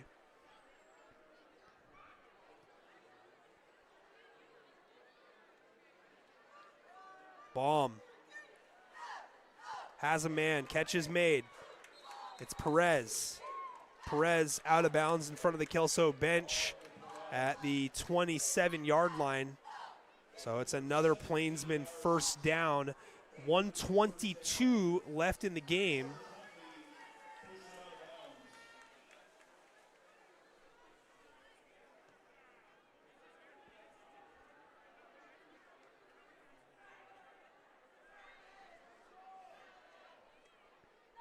Another empty look here as Baum has all the time he needs with the clock stopped. Baum throwing, and what a ball. Wow, what a pass. Catching that one is Hudson Nellis, and it's a 18-yard gain out to the 9-yard line, and again out of bounds. As much as I want to say that the game is completely over, I mean, it just doesn't with the way that Baum is throwing the ball around right now. And Sarion hasn't been the target here either on this drive. pressure showing from Kelso. Kelso going with some of the backups here, and it's a corner ball, and the receiver was wide open. As we're just about ready to get the window corner here, but it was E.J. English, the intended target. But a great route there, and the ball just a little bit overthrown, but you'd rather be overthrowing that ball than underthrowing it, because, yeah, defender's right there, ready to pick it off. Empty formation again.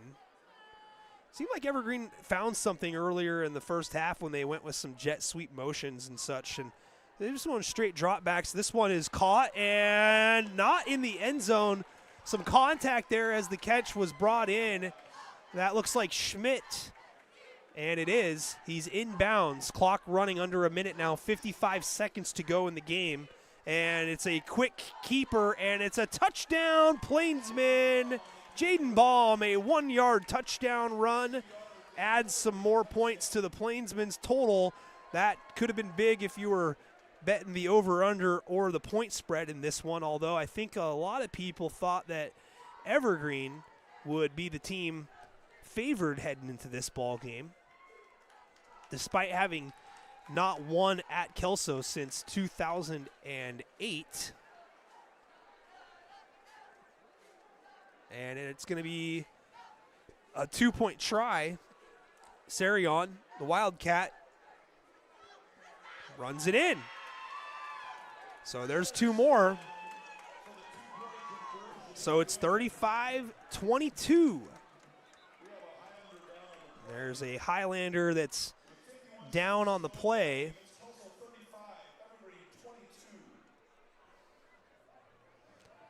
So 51 seconds left. We'll be right back over here down the line for an onside kick attempt.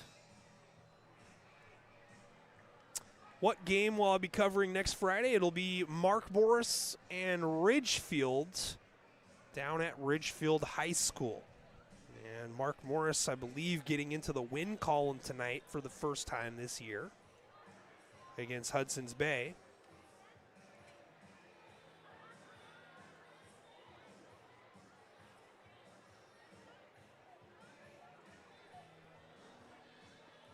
Squalicum still leading Anacortes 24-21 with 3 minutes and 42 seconds left in the ball game. Wow.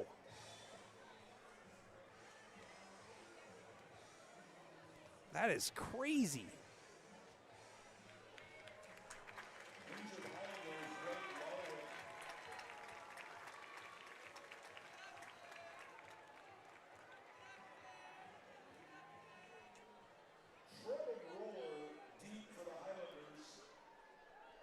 And let's see how Evergreen wants to approach this onside kick attempt. Last time they did some moving around and trying to deceive the Kelso special teams unit. The whistle blows. So maybe they're just setting up more of a traditional onside kick here.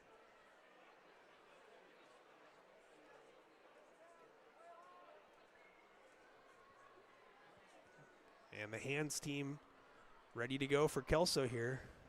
And a nice onside kick. Fielded, though, and down by the Highlanders. Great bounce on that. Covering up that ball is Caden Mendez. Kelso with 49 seconds left in the ball game. I believe Evergreen still has 2 timeouts left.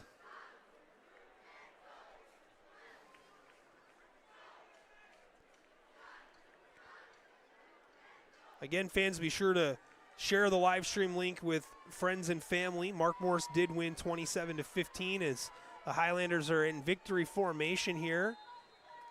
And they take a knee, and Evergreen not interested in calling their timeouts that they have left.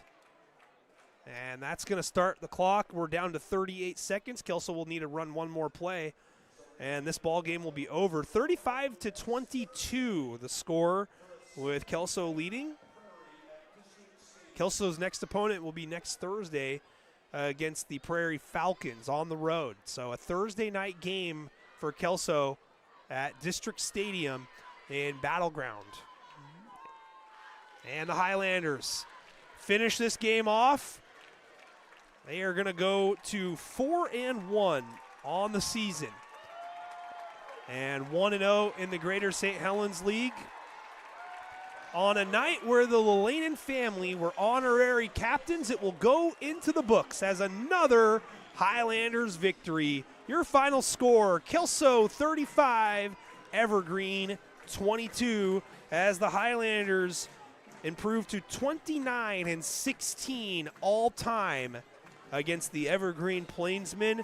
Evergreen still hasn't won in Kelso since 2008, and they're going to have to wait 2 more years to have a chance to do it again. 35-22 Hilanders with the win. We are going to have our Cowlitz PUD post-game show here in just a couple moments as the teams shake hands down the middle of the field here. Time for some of that tasty shenanigans and a liter of cola. Elias, my man, thank you so much for the feedback. I appreciate you guys for tuning into tonight's matchup. Don't go anywhere just yet. We got to vote for player of the game, and we got to just kind of talk about how it went overall and give you our final thoughts.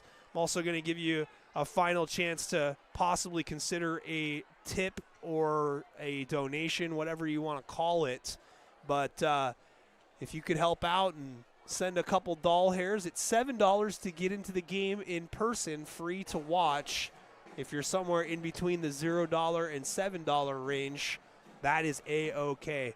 But again, guys, it's okay if you do or you don't. Just consider a donation at some point to your host at N2 Media, Venmo preferred, PayPal acceptable.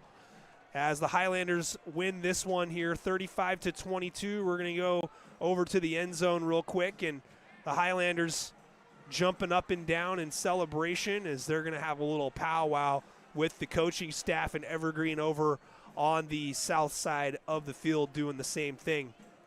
Going to talk about this ball game and what it means to come up with the win, or how we fell short here tonight and how we have a chance to bounce back next week and get a W. And that was really what it was all about here tonight for Kelso, was just figuring out a way to get a win and grind this ball game out. Kelso figured to have their tougher games here at home this season. When you looked at the schedule, the road games with Prairie and Shelton and Heritage this season, and the home games with Evergreen and Mountain View.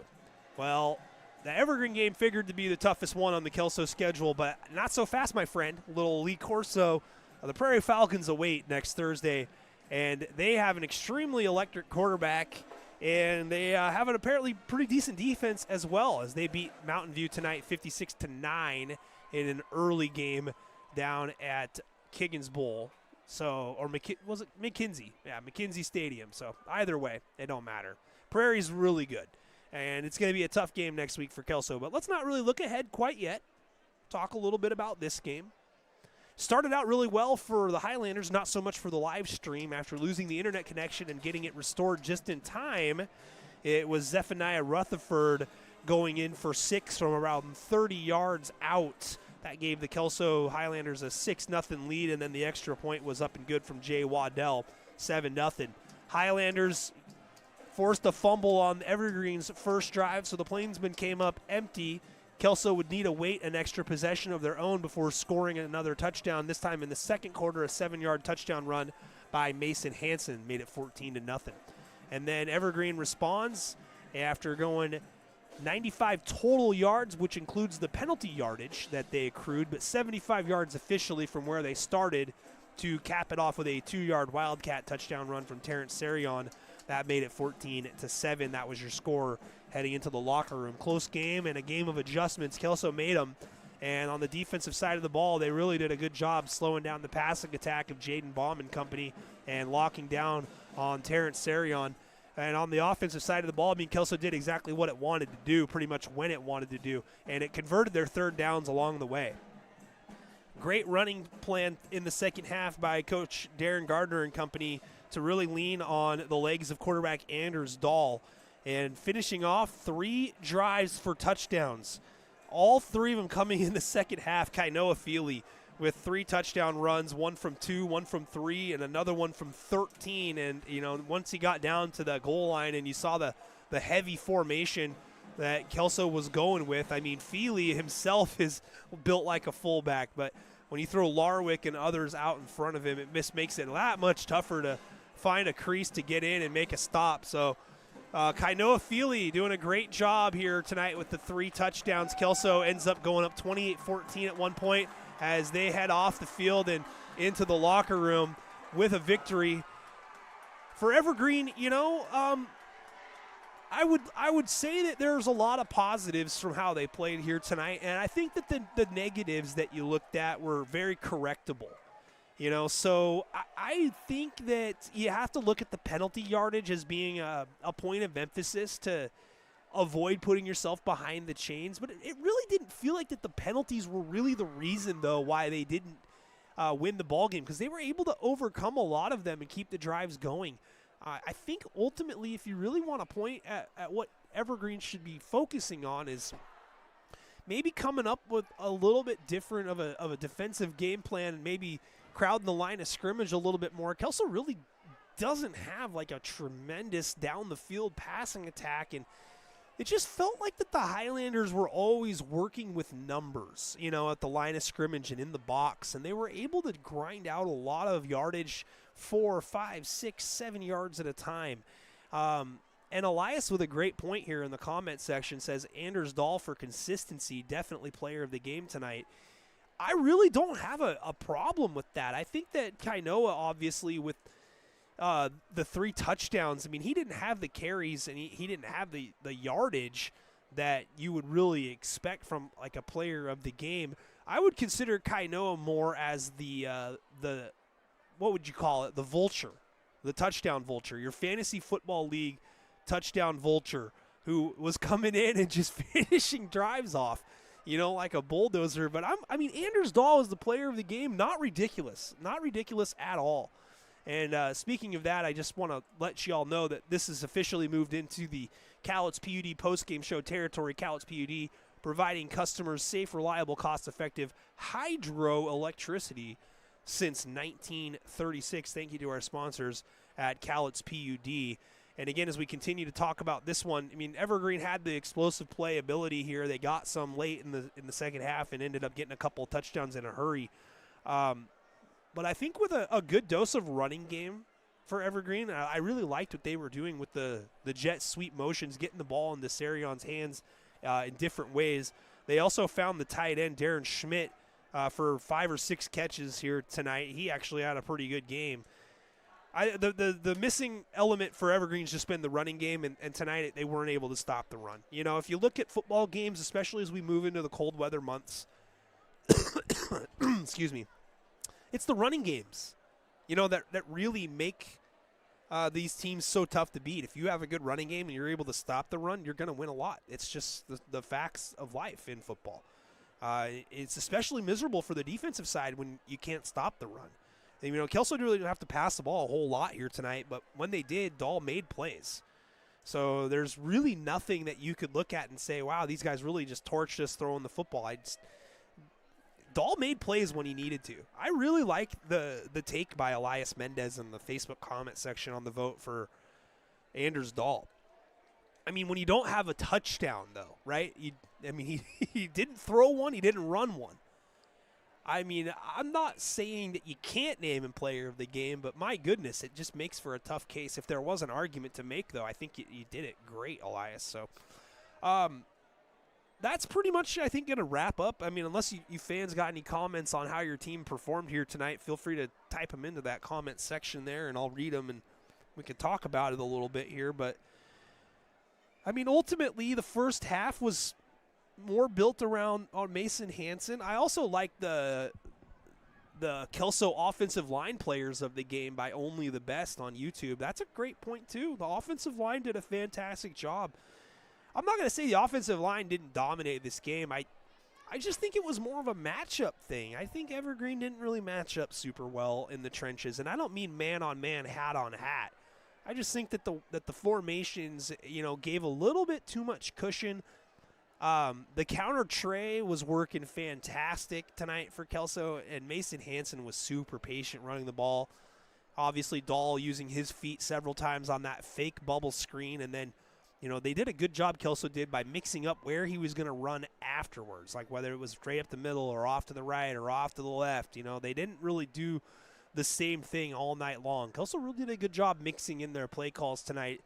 And you got to tip your cap to them ultimately coming away with this win here, 35-22. Todd with a good comment says, Cowlitz PUD is awesome. They take care of our citizens exceptionally. Yeah, they got a great team, and they do a great job sponsoring all the local athletes and all the local events here. And if you're a business owner or you have the authority to make decisions on behalf of your business and you want your business featured in our live stream, we reach thousands of people every day. And, thousands of hours of footage watched on YouTube. These videos stay up on our library, and they can be rewatched at any time. So, if you have a business and you're wanting to get yourself wrapped around a nice cause featuring high school athletes playing football and basketball and other sports, feel free to DM me and get in touch with me or email me. All my info's on my Facebook page. So, appreciate everybody coming in tonight. It's time to name a Cowlitz PUD player of the game. Gosh, man, this is tough, honestly. I mean, I hate the cop-out of co-players of the game. And I don't like group players of the game either, although the offensive line did do a very good job tonight. Oh, man. I don't know. I think I'm going to go with Anders Dahl. I think that's the right choice. I think Anders Dahl is the leader of the team. It was a close ball game. He really did a lot with his legs in the third quarter and obviously in the fourth as well, even though he never paid off any of those drives. I think he ran the ball exceptionally tough, and I think that he did a good job of carrying out the fakes on the bubble screens, and he was a leader, and when they did need to throw the ball, he found his receivers, didn't make any mistakes tonight. When you've got three different guys scoring touchdowns running the ball, and, one of them's got 20 yards and 3 touchdowns. I mean, Feely did a great job of playing linebacker too, but, man, it's got to be Anders Dahl tonight. So congratulations to the quarterback, senior, number 2, Anders Dahl, player of the game here tonight. He's our Cowlitz PUD player of the game for the N2 Media live stream of the week. Kelso winning this one here, 35-22 over the Evergreen Average Men, Plainsmen. That's just a play on their name. So that's going to do it, folks. We made it. We got out of here. Kelso ends up winning this one. They're now 1-0 in GSHL play. They're 4-1 overall, and Darren Gardner off to a great start. Coach Steve Amrine, who was here for several years, was not able to defeat Evergreen in his last season as the coach.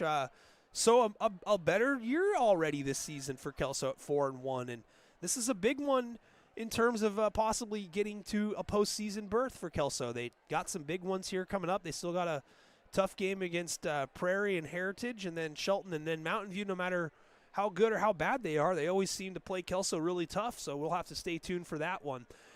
Fans, I would love for you to come on back again next week.